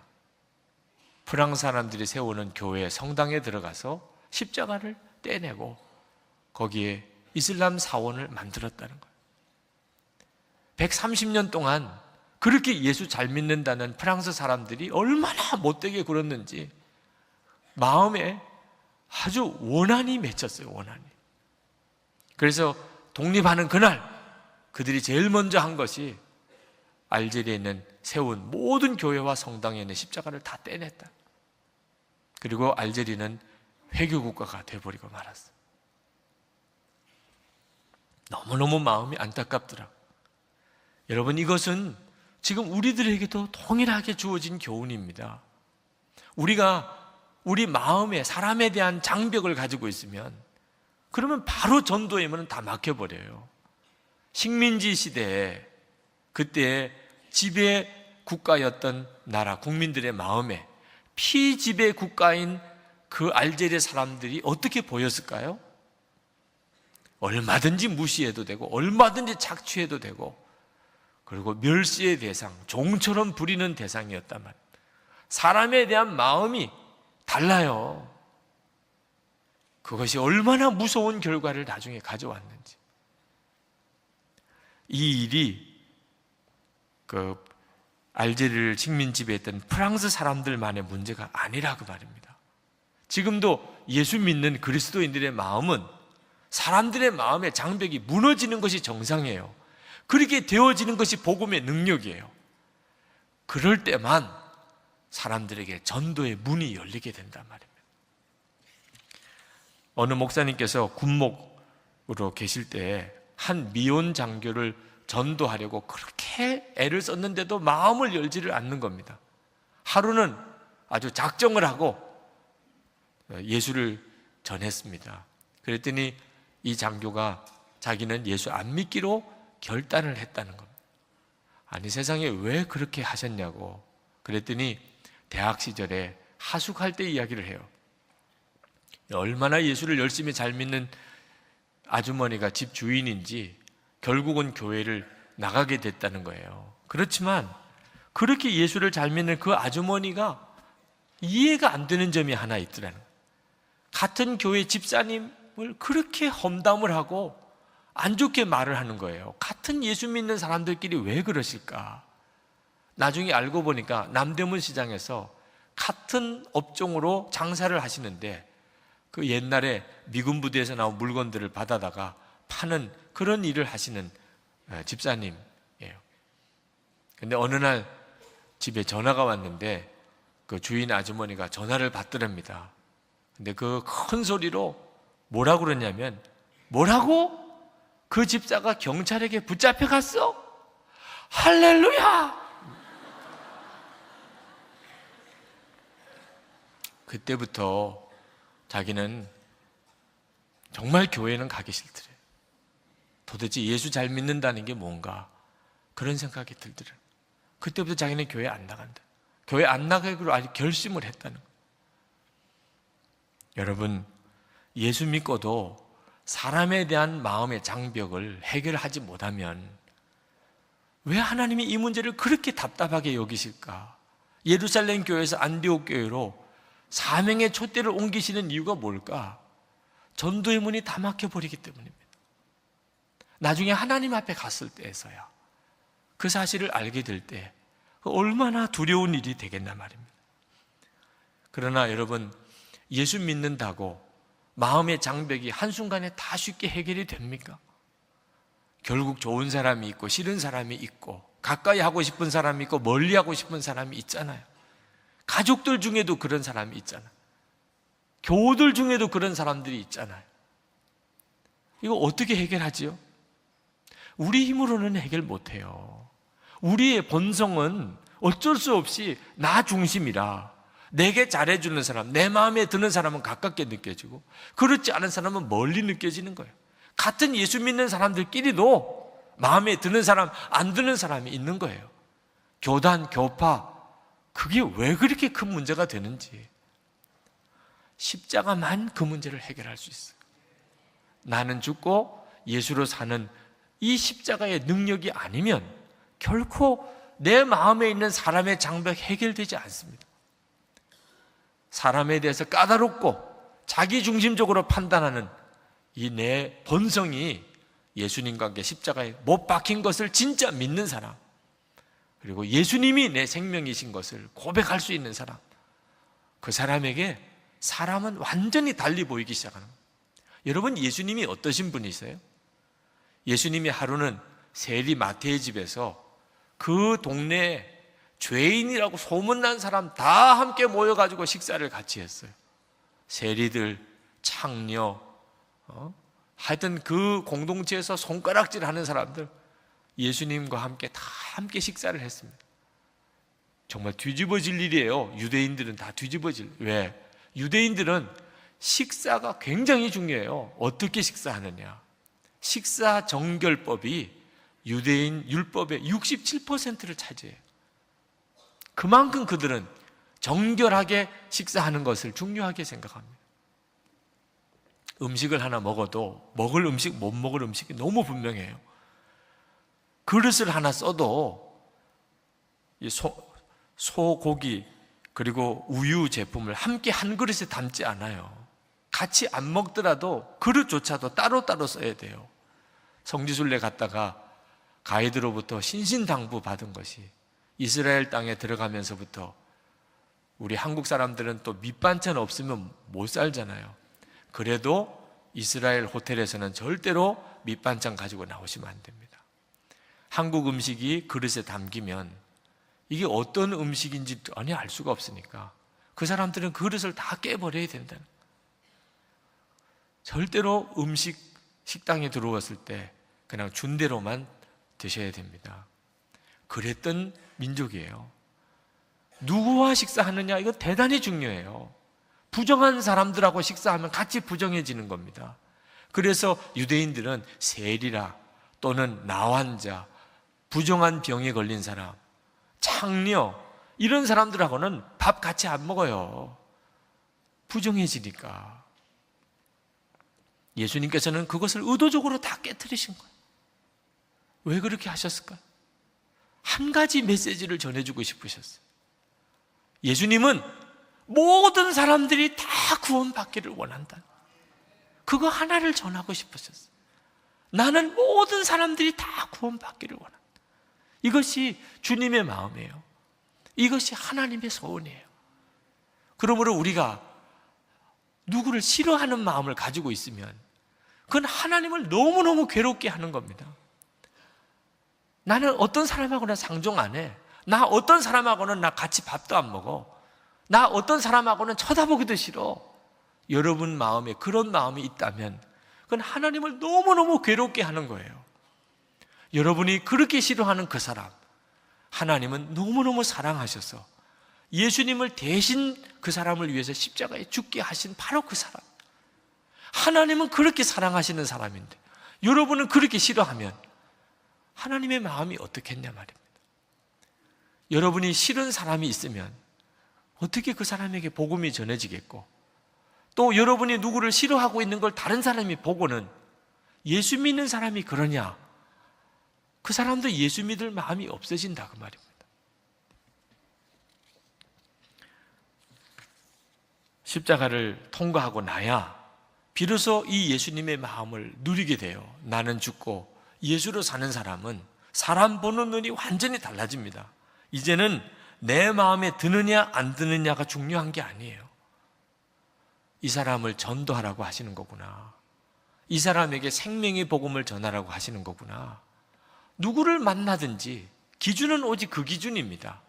아, 하나님이 이 사람에게 복음을 전하라고 하시는 모양이구나. 사랑 못할 사람이 없지요.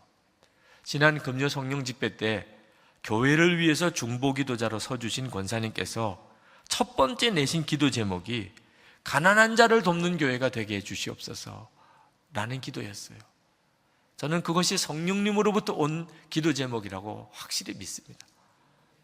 이사야 61장 1절 말씀에 주 여호와의 영이 내게 내리셨으니 이는 여호와께서 내게 기름 부으사 가난한 자에게 아름다운 소식을 전하게 하려 하십니다.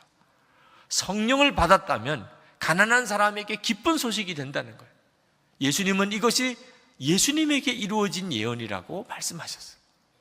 그러므로 누구든지 예수를 영접했고 누구든지 성령 받은 교회라고 한다면 반드시 그 다음에는 가난한 사람들이 기뻐요. 성령 받은 사람, 성령 받은 교회가 옆에 있다면 가난한 사람이 기쁜 일이 생겨요. 왜? 가난한 사람들에게 마음이 가게 돼 있으니까. 제가 부산제일교회를 목회할 때 지금도 제 마음에 기억나는 것, 다른 일들은 다 가물가물 이제 잊혀지지만 그래도 끝까지 기억나는 거 한 가지가 있다면 행여자들을 급식하며 도왔던 일입니다. 그 일이 시작된 것은 부끄러운 일이에요. 어느 날 교회 행여자가 구걸을 하러 왔다가 경찰관이 와서 교회에서 그 행여자를 멱살을 잡고 끌어내는 일이 있었습니다. 그분이 술을 많이 드시고 교회 사무실에서 거의 행패를 부리셨어요. 그러니 교회 사무실에 있는 사무 간사님이 너무 무서우니까 파출소에 신고를 하고 경찰이 와서 그 사람을 끌어냈어요. 그런 일이 교회에 많이 있었습니다. 근데 그 사람이 끌려나가면서 소리 악을 쓰면서 소리를 지르는 거예요. 이것도 교회냐? 도와달라고 왔는데 경찰 불러다가 끌어내는 이게 교회냐? 막 소리를 지르면서 욕을 하면서 나가는 거예요. 저희들은 얼마든지 사정이 있었어요. 도무지 감당을 할 수가 없는 사람이었어요. 그렇지만 제 마음에 그 행여자의 소리가 잊어지지가 않아요. 예수님이라도 그렇게 하셨을까? 예수님이라면 절대 그렇게 하실 리가 없었을 것 같아요. 그것이 제 가슴에 정말 주님의 명령처럼 와닿았어요. 그 다음부터 행여자들을 보는 눈이 달라졌어요. 행여자들을 그들을 섬기고 그들에게 입을 옷을 드리고 밥을 해드리고 하다가 나중에는 200명이 넘는 분 아침 식사를 해드려야 됐어요. 교인 전체 교인 수가 300명이 되지 못할 때. 그렇지만 그 일만 기억나요. 나중에 하나님 앞에 갔을 때도 아마 그 일만 기억될 것 같아요. 사람들을 보는 눈이 달라져요. 예수님의 마음을 품으면 사람들 보는 눈이 달라져요. 복음은 사람을 귀하게 여기게 만듭니다. 그러나 이렇게 사람들을 베풀어주고 다른 사람을 받아주고 사랑하고 하다 보면 어떤 때는 정말 지칠 때도 있어요. 나는 도대체 누가 위로해주고 나는 누가 도대체 사랑해주나? 다 내 도움을 필요한 사람, 내가 보살펴야 될 사람, 내가 사랑해줘야 될 사람인데 이번에 단기 선교 여행을 다 끝나고 마지막 평가회 날 돌아가면서 하나님 주신 은혜들을 다 나누고 마지막에 김승혜 선교사님이 이런 이야기를 하셨습니다. 선교사로 와서 사역을 하다 보니까 다 섬겨야 될 사람, 다 도와줘야 될 사람, 다 사랑해줘야 될 사람들이더래. 그러다가 어느 날 자기가 지쳐지는 것을 느꼈대요. 누가 나를 위로해주나? 나는 도대체 누가 사랑하나? 그런 생각이 들더래. 나도 좀 누구로부터 사랑받고 싶고 누구로부터 위로받고 싶은데, 그런 생각이 들어서 너무너무 힘들어졌어. 근데 그때 하나님의 마음에 일어나기를, 내가 너를 위로하잖아, 내가 너를 알잖아, 내가 너를 사랑하잖아. 그 하나님의 마음이 들리면서 막 펑펑 울었다는 거예요. 그리고 그 다음부터 그래, 하나님이 나 위로하시고 하나님이 나 사랑하시면 됐지. 그래서 섬길 힘이 다시 생기고 사랑할 힘이 생겼다는 거죠. 오늘 이 시간도 마찬가지예요. 십자가에서 하나님이 우리에게 주시는 축복이 뭡니까? 왜 나를 그렇게 사랑하시고 왜 나를 그렇게 위하시는지. 예수님은 나와 함께 죽으신 것뿐만 아니고 이제는 나를 통해 사신다 말입니다. 오늘 이 시간 여러분에게 그 은혜가 충만하게 있으시기를 축복합니다. 이제 기도하실 때, 하나님, 혹시 제 마음에 사람에 대한 장벽이 나도 모르게 가지고 있은 게 있었습니까? 내가 싫어하는 사람, 가까이 하기 원하지 않는 사람, 그런 사람이 내 마음에 있었습니까? 가족 중에, 교우 중에, 또는 내 이웃 중에 있었습니까? 자기를 죽일지도 모르는 사람들에게도 복음 들고 들어갔던 그 젊은 선교사 부부를 생각했어요. 그 사람 안에 역사하는 성령님이 지금 내 안에도 역사하시는 그 성령님 아닙니까? 나를 죽이려고 하는 사람일지라도 십자가에 굳게 서보면 사랑할 수 있는 힘을 얻게 됩니다. 하나님 역사해 주옵소서. 제가 십자가 안에서 내 마음에 사람에 대한 장벽 다 무너지는 역사 얻기를 원합니다. 통성으로 기도하겠습니다. 선교사님들을 위해서 기도를 꼭 부탁을 드립니다. 단기 선교 떠나시는 교우들이 이제 떠나기를 시작을 했는데, 우리 단기 선교 떠나는 교우들을 위해서도 여러분 사명감 가지고 여러분 자신이라고 생각하고 기도해 주시기 바랍니다. 우리나라가 하나님의 특별한 은혜 가운데 쓰임을 받아서 세계의 선교사님을 보내는 일에 있어서 두 번째 많은 선교사님을 보내는 나라가 되었습니다. 그것은 정말 자랑스러운 일이기도 하고 또 감사할 제목이지요. 이렇게 많은 선교사님들을 보내게 되면서 선교 현장에서 순교의 소식도 계속 들려오고 있습니다. 이번에 예멘에서 살해된 한국인 엄영선 씨, 그분도 엄격히 말하면 선교사님이시죠. 그 가족이나 오늘 주일 예배 그 교회가 어떠할지 참 마음이 무거운 마음이 듭니다. 우리가 선교를 떠나는 교우들을 보면서 또 단기 선교를 떠나는 교우들을 마음에 품고 특별히 기도해야 할 이유이기도 합니다. 결코 남의 일이라고 생각하지 말고 여러분의 기도가 정말 중요하다는 것을 기억해 주시면 좋겠습니다. 세상 사람들은 이런 선교 중에 순교당하시는 분들을 보면서 이해할 수가 없어 합니다. 그리고 또 하나, 하나님에 대해서 부정합니다. 하나님이 정말 살아계시면 왜 복음을 전하려고 하는, 전도하려고 나간 당신의 종들인데 그러면 왜 그 생명을 지켜주지 않느냐 하고 오히려 하나님에 대해서 더욱 빈정거리기도 합니다. 아마 여러분들 중에도 비슷한 생각을 하시는 분이 있으실 겁니다. 왜 하나님께서 우리 선교사님들을 지켜주지 않으시나? 그것 때문에 선교의 문이 막혀버리고 선교의 열정이 식으면 어떻게 하나? 하나님이 이해하실 수 없다고 생각하시는 분들도 있으실 겁니다. 그러나 하나님의 역사는 참 우리의 일반적인 생각을 뛰어넘는 것을 알 수 있는 것은 이런 선교의 소식이 올 때 선교의 열기가 식어지는 것이 아니고 더 뜨겁게 선교의 열기가 일어나는 것을 보는 것은 정말 이 일이 성령의 역사라는 것을 알 수가 있지요. 그리고 순교자가 났을 경우 거기에 그 나라와 민족이 주님께 돌아오는 역사가 일어나는 것을 보는 것입니다. 우리나라가 그렇잖아요. 수많은 순교자가 이 땅에 있었지만 그로 인해서 지금과 같은 복음의 부흥이 일어난 겁니다. 우리가 한 가지 분명히 명심해야 할 것은 하나님이 인도하시는 길을 갈 때에 어려움이 있을 수 있다는 겁니다. 하나님께서 가라고 하는 곳으로 갔는데 그곳에서 어려움을 만날 수 있다는 거예요. 참 하나님 앞에 신실했던 요셉과 같은 사람, 하나님의 말씀대로 살았고 늘 하나님의 동행하심 속에 있었지만 그는 억울하게 감옥에 들어가는 일도 있었죠. 다니엘, 늘 하루에 3번 예루살렘을 향하여 창문을 열고 기도했던 다니엘, 그는 사자굴에 던짐을 받는 어려움을 당하기도 했습니다. 초대교회의 성도들이 성령 받고 뜨겁게 예수 부활에 대한 복음을 전할 때 그들은 조롱도 받았고 유대교 지도자들로부터 핍박도 받았습니다. 스데반의 순교가 있었죠.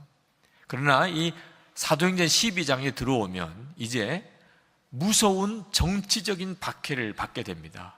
헤롯 왕이 사도들과 성도들을 핍박하는 일에 나서게 됩니다. 그래서 야고보 사도가 사도들 중에는 처음으로 헤롯 왕에 의해서 칼에 의하여 죽임을 당합니다. 사도들의 첫 순교자가 나오죠. 그때 유대인들이 얼마나 좋아하는지, 헤롯 왕은 정치적인 기반이 약한 사람입니다. 그래서 유대인들이 좋아하니까 이제 베드로도 죽이려고 합니다. 예루살렘 교회, 또 예수님의 수제자라고 말하는 베드로를 죽이려고 베드로를 잡았어요. 절기가 무교절 절기라 6월절이 끝나고 베드로를 죽이기로 작정을 했는데 이제 그날이 다가왔습니다. 내일이면 이제 베드로는 그렇게 죽어가게 되는 것이에요. 예루살렘 교회는 큰 위기를 만났습니다. 예루살렘 교회의 성도들이 마가다락방에 모여서 철야하면서 기도를 들어갔습니다. 그럴 수밖에 없겠죠. 아마 우리라도 다 그렇게 기도를 했을 겁니다. 하나님, 베드로를 건져 주십시오. 그런데 성경을 읽어보면 참 놀라운 기록이 있는데 그것은 정작 베드로는 그 전날 깊이 잠을 잤다는 겁니다. 옥중에서 양쪽 편에 군사가 둘이나 붙어서 쇠사슬로 2손을 같이 묶고 있고 그렇게 옥문을 지키고 4겹이나 베드로를 지키고 있는 이 상황에, 내일이면 이제 죽을 수도 있는 그 상황에 잠이 도대체 오나 말입니다. 그런데 베드로가 잠을 자는 정도가 아니고 아주 깊이 잤어요. 자, 천사가 베드로를 옥에서 건져내려고 나타났습니다. 여러분, 잠잘 때 누가 방에 들어오면 깨요, 안 깨요? 근데 베드로는 그 옥에서 얼마나 불편한 자세로 그가 잠을 자도 불편하게 잤겠어요? 그런데 천사가 옆구리를 찔러야 깰 정도로 그렇게 깊이 잠을 잔 겁니다. 쇠사슬 풀리고 베드로에게 옷을 입으라 그러고, 그리고 옥문들이 하나하나 열려가면서 베드로가 천사의 인도받아 나올 때도 베드로는요, 그게 꿈인 줄 알았다니까. 자기가 지금 꿈을 꾸는 줄 알았어요. 그 정도로 베드로는 정신없이 잤었다, 그 말이죠. 길거리에 나와서 천사가 떠나고 난 다음에, 야, 진짜 내가 옥에서 풀려났구나, 이게 사실이구나, 그랬을 정도니 이런 잠이 어떻게 오는가 하는 겁니다. 아니, 옥 바깥에 교인들이 철야하면서 기도하면 베드로야말로 정말 철야하고 기도를 해야 되잖아요. 교인들은 그렇게 기도시키고 베드로가 이렇게 자서 됩니까? 그런데 이 베드로에게서 우리는 믿음을 보는 거예요. 하나님께서 오늘 이 시간에 우리 모두에게 말씀하고자 하는 너무나 중요한 메시지가 있다고 저는 깨달았습니다. 도대체 베드로가 어떻게 그렇게 깊은 잠을 잘 수가 있었던 거죠? 그는 두려움과 염려를 예수님에게 정말 완전히 맡겨버렸기 때문입니다. 그러니까 잠이 오는 거죠. 밤 늦은 시간에, 자야 될 시간에 잠이 오는 거예요. 왜? 두려움과 염려를 정말 예수님에게 완전히 맡겼기 때문에. 베드로가 어떻게 이렇게 두려움과 염려를 예수님에게 완전히 맡길 수 있었을까요? 베드로는 예수님의 수제자였지만 예수님을 3번이나 부인하고 저주까지 했던 사람입니다. 베드로가 이 일을 어떻게 잊을 수 있겠어요? 베드로 평생에 어떻게 그 사실을 잊을 수 있겠어요? 베드로는 내가 어떻게 그렇게 할 수 있었을까? 내가 도대체 어떻게 예수님을 부인하고 저주까지 했단 말인가? 자기 자신을 얼마나 살펴보았을까요? 베드로가 뭘 깨달았을까요? 죽을까 봐 두려워하는 마음 때문이었구나. 베드로가 예수님을 3번이나 부인하고 저주까지 했었던 이유는 죽을까 봐 두려워하는 마음 때문이었어요. 그때 베드로는 이 두려움이라고 하는 게 얼마나 무서운 건가, 영적인 힘이 있는 거구나, 두려움에 사로잡힌 것, 이건 영적인 힘이 있구나, 그러면 정상적인 판단을 못하게 된단 말입니다. 베드로는 예수님의 수제자였는데도 예수님과 직접 3년 동안 같이 살았고 기적을 보았고 자기도 기적의 주인공이었고 예수님의 말씀을 다 들었던 사람, 그런데도 베드로가 예수님을 부인할 수 있었다 그러면 두려움의 영이 얼마나 무서운 건가 하는 걸 알았죠. 그래서 베드로가 베드로 전서 5장 7절 말씀에 그가 말합니다. 5장 7절 8절 말씀에 너희 염려를 다 주께 맡기라. 이는 그가 너희를 돌보심이라. 근신하라 깨어라. 너희 대적마귀가 우는 사자같이 두루 다니며 삼킬 자를 찾나니. 염려를 예수님에게 맡기라. 베드로가 이렇게 말한 이유는 마귀가 우는 사자처럼 삼킬 자를 찾고 있단 말이에요. 그러니까 두려움과 염려가 주님께 맡겨지지 않은 사람은 반드시 하나님 기뻐하는 뜻대로 못 살아요. 그가 영적으로 완전히 묶여 있습니다. 베드로는 이 베드로 전서에서 이 말씀을 하셨을 때 그에게 있어서 오늘 본문의 상황이 중요한 경험이었을 거예요. 베드로는 염려하지 말아야 되는 거구나. 어떤 일이 와도 두려워하지 말아야 되는 거구나. 두려워하고 염려하면 또 마귀에게 사로잡혀 버리는구나. 그래가 죽을 수도 있는 그런 위기를 만났을 때 그때 그는 정말 두려움과 염려를 주님께 맡겨버리기로 작정했던 겁니다. 주님, 죽고 사는 것을 주님께 다 맡깁니다. 베드로에게 있어서 오직 하나만 있었어요. 죽느냐 사느냐, 그건 베드로에게 더 이상 문제가 안 됐어요. 그건 주님께 완전히 맡겼어요. 예수님은 살아계신 하나님이시고 그리고 나의 그리스도시고 지금 내 안에 계시고 나를 인도하신다. 베드로는 오직 그거 하나만 알기로 작정하였어요. 그리고 나니까 그가 감옥에 갇혔지만 잠이 왔어요. 두려워하지 않고 염려하지 않으니까, 내일 어떤 일이 일어날지 염려하지 않으니까, 그러니까 밤이 되니까 잠이 온 거죠. 베드로는 사명 하나를 위해서 산다는 사실을 분명히 깨달았어요.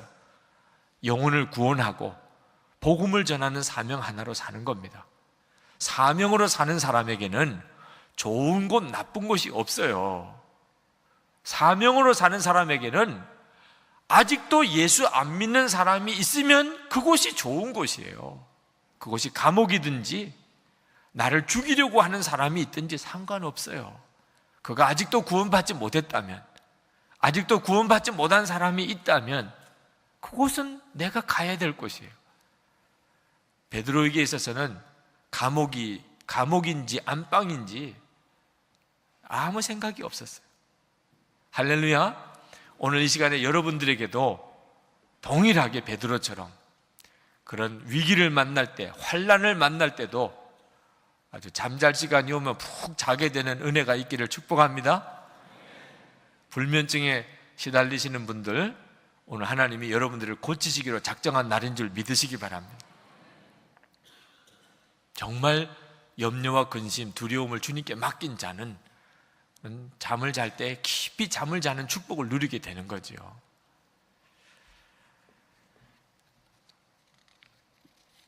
하나님께서 베드로에게 하신 놀라운 일들이 참 귀한 일이지만 오늘 여기 성경 본문에 보면 그 옥 바깥에서 베드로를 위해서 기도했던 성도들, 그들의 문제가 오늘 우리들에게 하나님이 주시는 또 중요한 메시지입니다.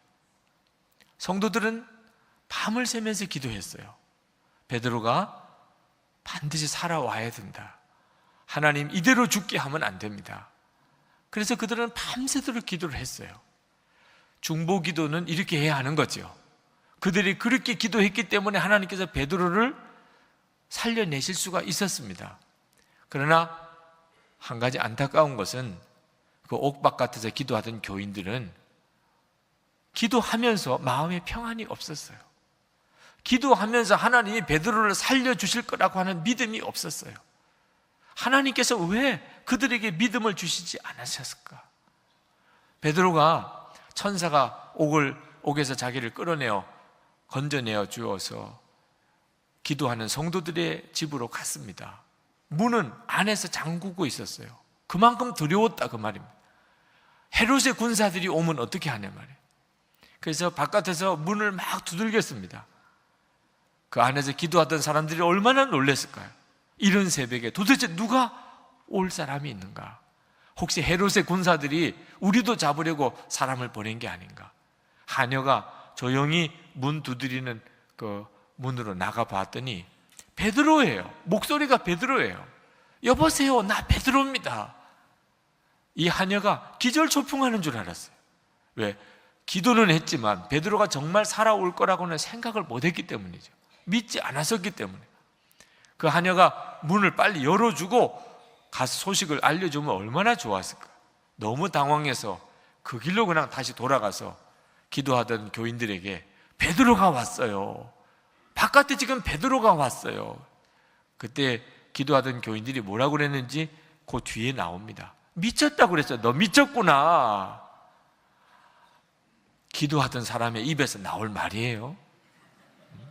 베드로가 왔다 그러면 정말이냐고라도 물어봐야지. 너 미쳤구나. 그 말은 확실히 안 믿었다 그 말이에요.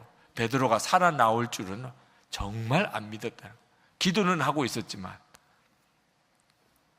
하녀가 진짜라고 정말 내가 베드로의 목소리를 들었다고 그랬더니 그러면 아마 그의 천사였을 거야.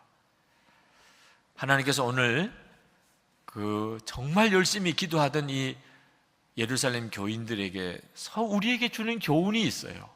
지금도 많은 성도들이 이런 정도의 믿음을 가지고 있습니다. 그냥 열심히 기도해요. 간절히 기도해요. 그러나 마음에는 답이 안 왔어요. 평안이 없어요. 하나님께서 왜 응답 못 해주셨을까? 하나님은 베드로를 살려내기로 작정하셨어요. 야고보는 순교하게 했지만 베드로는 살려주시기로 하셨어요. 그러면 기도하는 성도들에게는 반드시 그 응답을 주시게 되어 있습니다. 기도하면 마음이 믿어지게 되어 있어요. 역사하시겠구나. 베드로는 죽지 않는구나. 기도자는 일이 이루어지기 전에 이미 마음에 답을 얻게 되어 있단 말입니다. 그런데 왜 그들은 기도하면서도 그런 답을 못 얻었을까요? 그들은 하나님께 기도하기는 했지만 사실 마음에 세상 권세를 쥐고 있는 헤롯 왕의 그 권세에 완전히 주눅이 들어 있었어요. 야고보가 이미 죽었습니다. 야고보가 헤롯에 의해서 죽임을 당하는 순간에 교인들의 마음속에 두려움이 꽉 차기 시작했어요. 헤롯에 의해서 죽을 수 있는 거구나. 헤롯이 죽이면 꼼짝없이 우리는 죽어야 되는 거구나.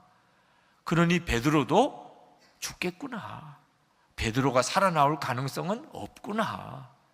기도는 전능하신 하나님 앞에 드리면서도 마음은 완전히 헤롯에 의한 두려움에 사로잡혀 있었어요. 두려움으로 마음이 꽉 차 있었어요. 하나님이 그들에게 말씀하셔도 그는 들을 수가 없었던 거죠. 우리가 기도를 해도 온전한 믿음으로 기도하지 못하면 이런 상태에 빠지게 됩니다. 내 생각이 너무 강하고 내 감정이 너무 강하면 하나님의 응답을 들을 수가 없어요. 우리가 하나님 앞에 기도자로 섰다면 열심히도 기도해야 되지만 믿음으로도 기도해야 된다는 사실을 분명히 해야 합니다. 오늘 그러면 하나님께서 우리에게 도전해 주시는 것이 뭡니까? 베드로가 이제 죽을지도 모르는 상황에서 누렸던 그 평안의 믿음, 그 믿음을 하나님이 우리에게 주시려고 하시는 거예요. 지금 우리들에게도 순교는 아니지만 하나님의 말씀대로 살 때, 하나님의 인도를 따라갈 때 우리에게도 크고 작은 어려움들이 계속 닥쳐오지 않습니까? 그때 우리가 혼란스러워지게 됩니다. 하나님의 말씀대로 가면, 하나님의 말씀대로 살면 모든 일이 금방 다 잘 된다면 하나님 말씀대로 사는 일이 뭐가 어렵겠어요? 하나님의 말씀대로 살았더니, 하나님 하라는 대로 했더니 오히려 더 어려워졌어요. 그럴 때 하나님은 정말 살아계실까? 내가 끝까지 하나님 말씀대로 가야 이게 옳을까? 그런 혼란에 빠지게 됩니다. 어떻게 해야 하죠? 여러분, 그때 정말 놓치지 말아야 될 두 가지가 있습니다. 앞길이 보이지 않고 어디로 가야 될지 모르겠고 하나님의 말씀대로 사는데도 문제는 점점 더 복잡해지고 어려워지는 일이 여러분에게 닥칠 때, 그것을 신학자들은 영적인 밤이라고 말합니다. 가기는 지금 제대로 가고 있는데 어려움이 계속 와서 믿음의 시험이 오고 있는 거죠. 우리는 영적으로 낮을 지날 때도 있지만 영적으로 밤을 지날 때도 있다는 사실을 알아야 돼요. 그러나 그때도 우리는 길을 잃지 않습니다. 두 가지만 분명히 붙잡으면 돼요. 하나는 십자가, 또 하나는 사랑입니다. 십자가와 사랑을 붙잡은 사람은 어떤 형편에서도 길을 잃지 않아요. 반드시 내가 어떻게 가야 될지, 무엇을 해야 될지가 보이게 되어 있습니다. 예수님은 나를 위해서 십자가에 달려 죽으셨고 내 죄와 저주를 해결하셨고 예수님은 내 안에 오셨고 지금 내 생명이 되셨고 내 주님이시라. 그게 십자가입니다. 그리고 또 하나, 이제는 나는 오직 영혼을 구원하는 일, 오직 사랑만 하며 사는 삶을 사는 거예요. 내 먹고 사는 염려, 걱정은 이제는 예수님께 다 맡겼습니다. 주님이 하실 거예요. 하나님께서 내게 요구하신 것은 오직 사랑만 하며 사는 거예요. 여러분이 어떤 처지에 있든지 예수님은 나를 위해 십자가에 죽으셨고 나도 예수님과 함께 죽었고 이제는 예수님이 내 생명이 되시고 예수님이 내 주님이시라고 하는 이 십자가 복음의 진리를 붙잡고 또 하나, 나는 이제 사랑만 하며 사는 축복을 받았다. 이것만 분명히 붙잡으면 여러분이 어떻게 살 것인지 무엇을 해야 될지 다 알게 되어 있어요. 놀라운 평안이 오게 되어 있습니다.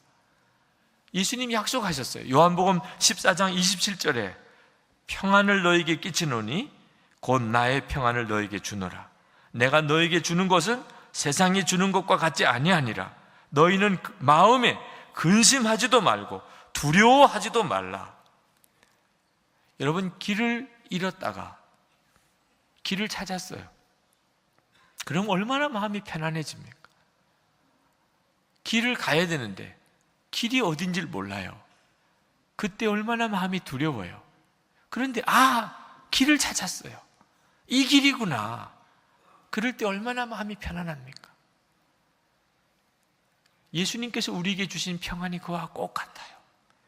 이 길이구나. 이렇게 가면 되는 거구나. 두려움이 없어졌어요. 염려도 없어졌어요. 이제 시간 문제예요. 하나님께서 반드시 우리에게 그렇게 역사하신다는 거예요. 십자가와 사랑을 붙잡으면 살 길, 축복받는 길, 해결되는 길, 열린 길이 우리에게 임하게 된다는 거죠. 믿음이 좋다는 말은 단순히 착하다, 성실하다, 기도 열심히 한다, 주일 예배 잘 참석하고 11조 내고 전도 열심히 하는 것만으로 평가할 수가 없어요. 믿음이 좋다는 말은 오늘 본문 말씀에 의해서 말씀하자면 죽을 것 같은 일을 앞에 두고도 깊은 잠을 잘 수 있는 베드로 같은 사람이 믿음 좋은 사람인 것. 내 눈앞에 죽음이 와 있어도 깊은 잠을 잘 수 있는 베드로 같은 사람, 그게 믿음인 거예요. 저는 개인적으로 참 부끄러워하는 것이 하나 있는데 그것은 제 손이에요.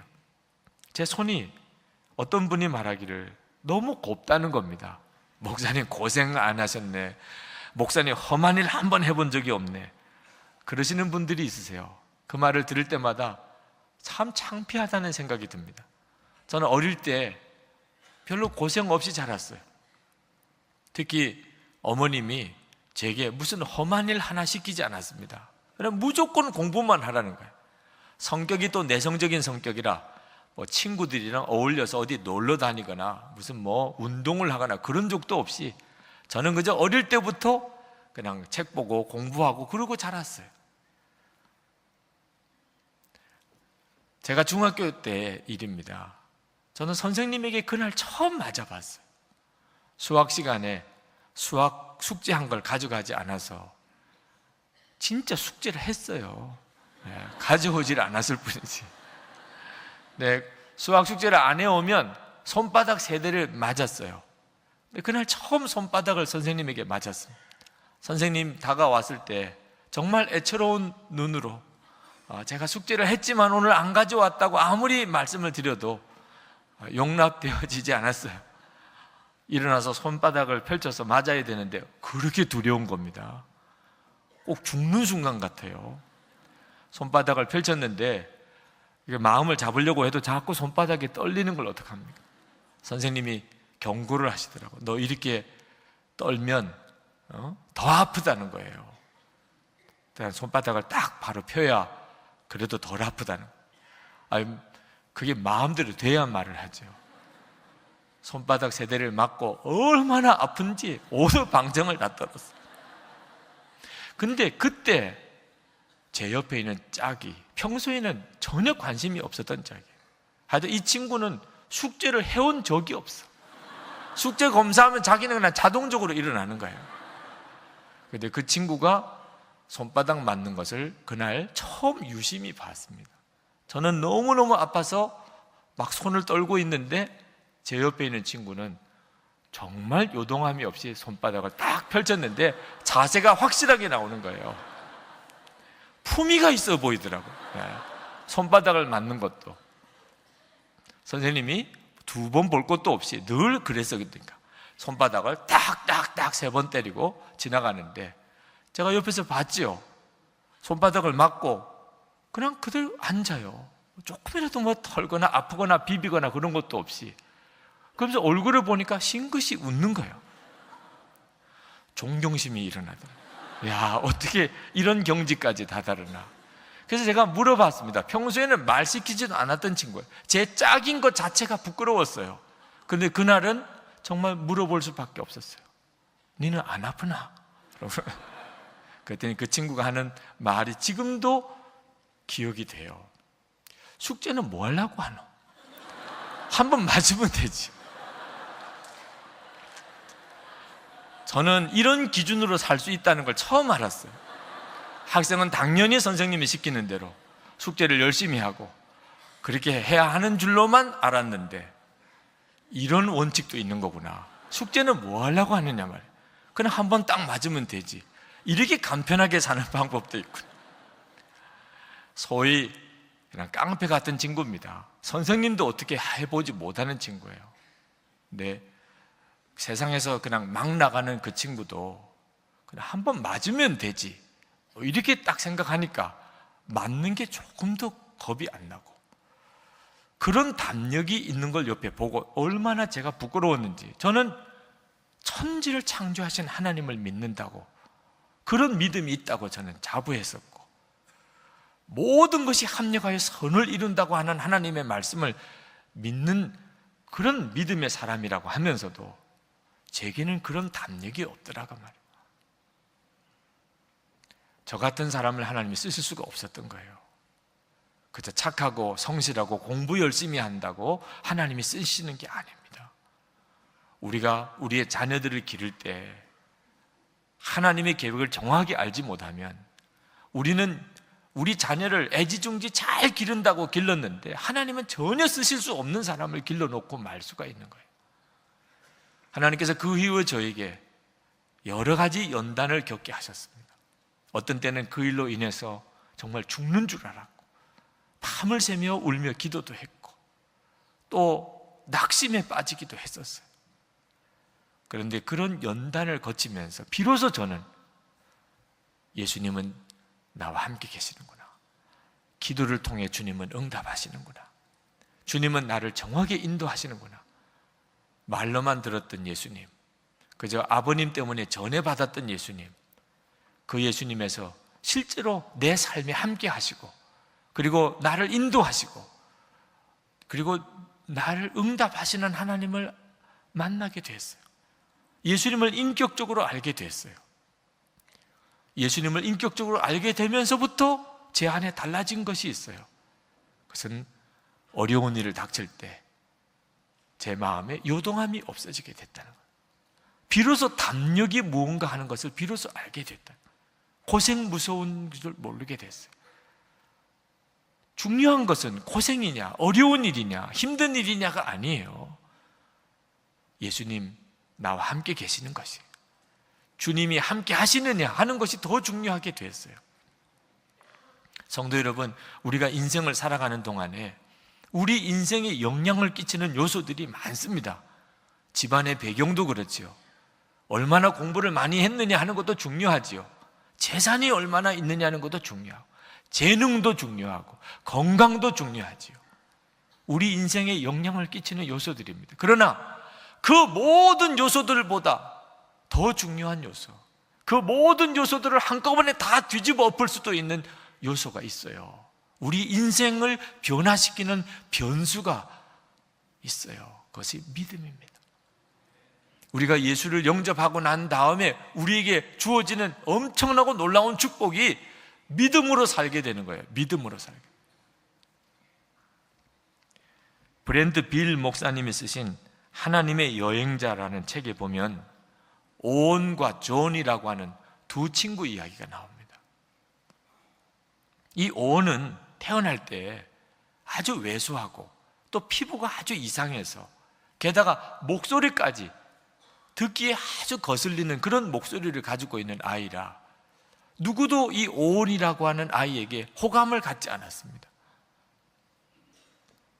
거기에 비하면 존이라고 하는, 존 윌라이트라고 하는 이 친구는 모든 점에 있어서 다 사람들이 칭찬하고 또 부러워하고 또 좋아할 만한 그런 외모와 성품을 가지고 태어났어요. 둘이 친구였습니다. 이 오온은 모든 신체적인 결함, 외모나 목소리의 약점에도 불구하고 하나님은 이런 나를 만드신 이유가 있을 것이라고 하는 확신이 있는 거예요. 하나님은 나를 괜히 이 땅에 태어나게 하지 않았다. 하나님은 나를 당신의 도구로 쓰신다. 나를 향한 하나님의 놀라운 계획이 있다는 믿음이 오온에게는 분명했어요. 존이 이해하지 못합니다. 친구지만 자기가 보기에도 오온이 하나님이 자기를 사랑하시고 자기를 쓰실 것이라고 믿는 것에 대해서 이해할 수가 없었어요. 이 존은 오온과 비교하면 말할 수 없이 좋은 여건의 사람이었지만 그는 열등감 그리고 좌절 그리고 혼란 속에서 그는 성장하게 됩니다. 이 둘이 다 자라서 어른이 되었어요. 이 오온이라고 하는 사람은 주위의 사람들로부터 매우 존경을 받는 삶을 살게 됩니다. 거룩한 성인과 같은 대접을 받아요. 수많은 사람들이 이 오온을 통해서 하나님을 만납니다. 삶이 변화가 돼요. 오온은 존보다 먼저 죽습니다. 그때서야 존이 오온이 옳았다고 하는 사실을 깨달아요. 자신과 오온 사이에는 무슨 차이가 있는가? 믿음이 달랐다는 것을 깨닫습니다. 자기는 오온보다 모든 점에서 좋았어요. 그래도 자기는 하나님이 나를 사랑하신다, 하나님이 내 인생을 향한 놀라운 계획을 가지고 계시다, 그 사실을 진정으로 믿게 된 것은 오온이 죽고 난 다음이에요. 깨달았지만 너무나 시간이 없어요. 그는 하나님의 계획이 컸지만 하나님의 계획대로 한 번 제대로 살아보지를 못했어요. 존과 오온의 삶이 이처럼 달라진 것은 오온이 존보다 자질이 좋았거나 조건이 좋았던 게 아닙니다. 그는 거룩한 삶을 살았어요. 그러나 그랬던 오온도 사실은 그는 내적으로는 정결하지 못했고 칭송받을 만한 그런 대단한 성품을 가진 사람은 아니었어요. 모든 사람과 다 똑같은 사람이었어요. 그러나 오온은 믿음 하나가 분명했어요. 하나님은 정말 살아계시다. 하나님은 나와 늘 함께 계시다. 끔찍하게 생긴 나를 위해서도 하나님은 놀라운 계획을 가지고 계시다는 사실을 그는 어려서부터 믿었어요. 그 믿음 때문에 그는 항상 하나님이 인도하는 길을 찾을 수가 있었어요. 그리고 그는 그런 삶을 살았던 거예요. 하나님이 오온을 통해서 놀라운 삶을 살게 하셨던 거죠.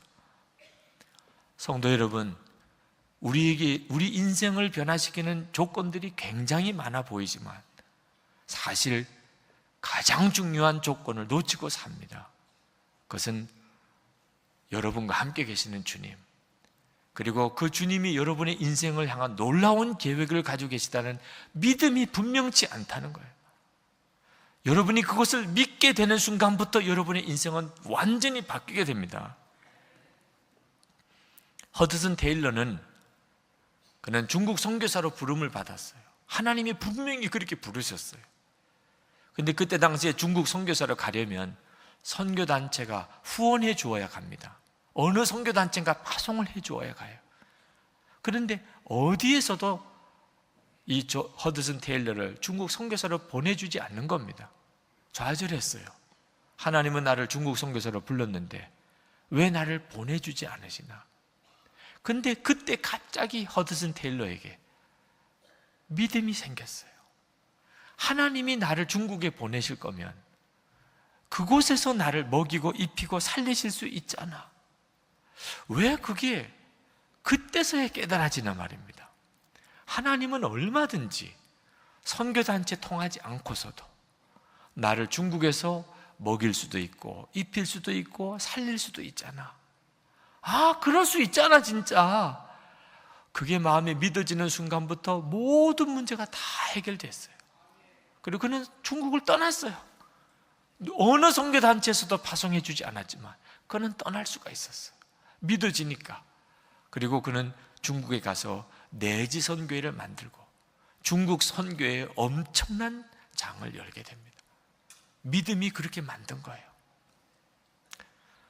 성도 여러분, 우리가 다 하나님을 믿는 것 같지만 베드로를 위해서 기도했던 예루살렘 교인들 정도의 믿음 수준에 머무르면 안 됩니다. 기도는 열심히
하지만 확신은 없어요.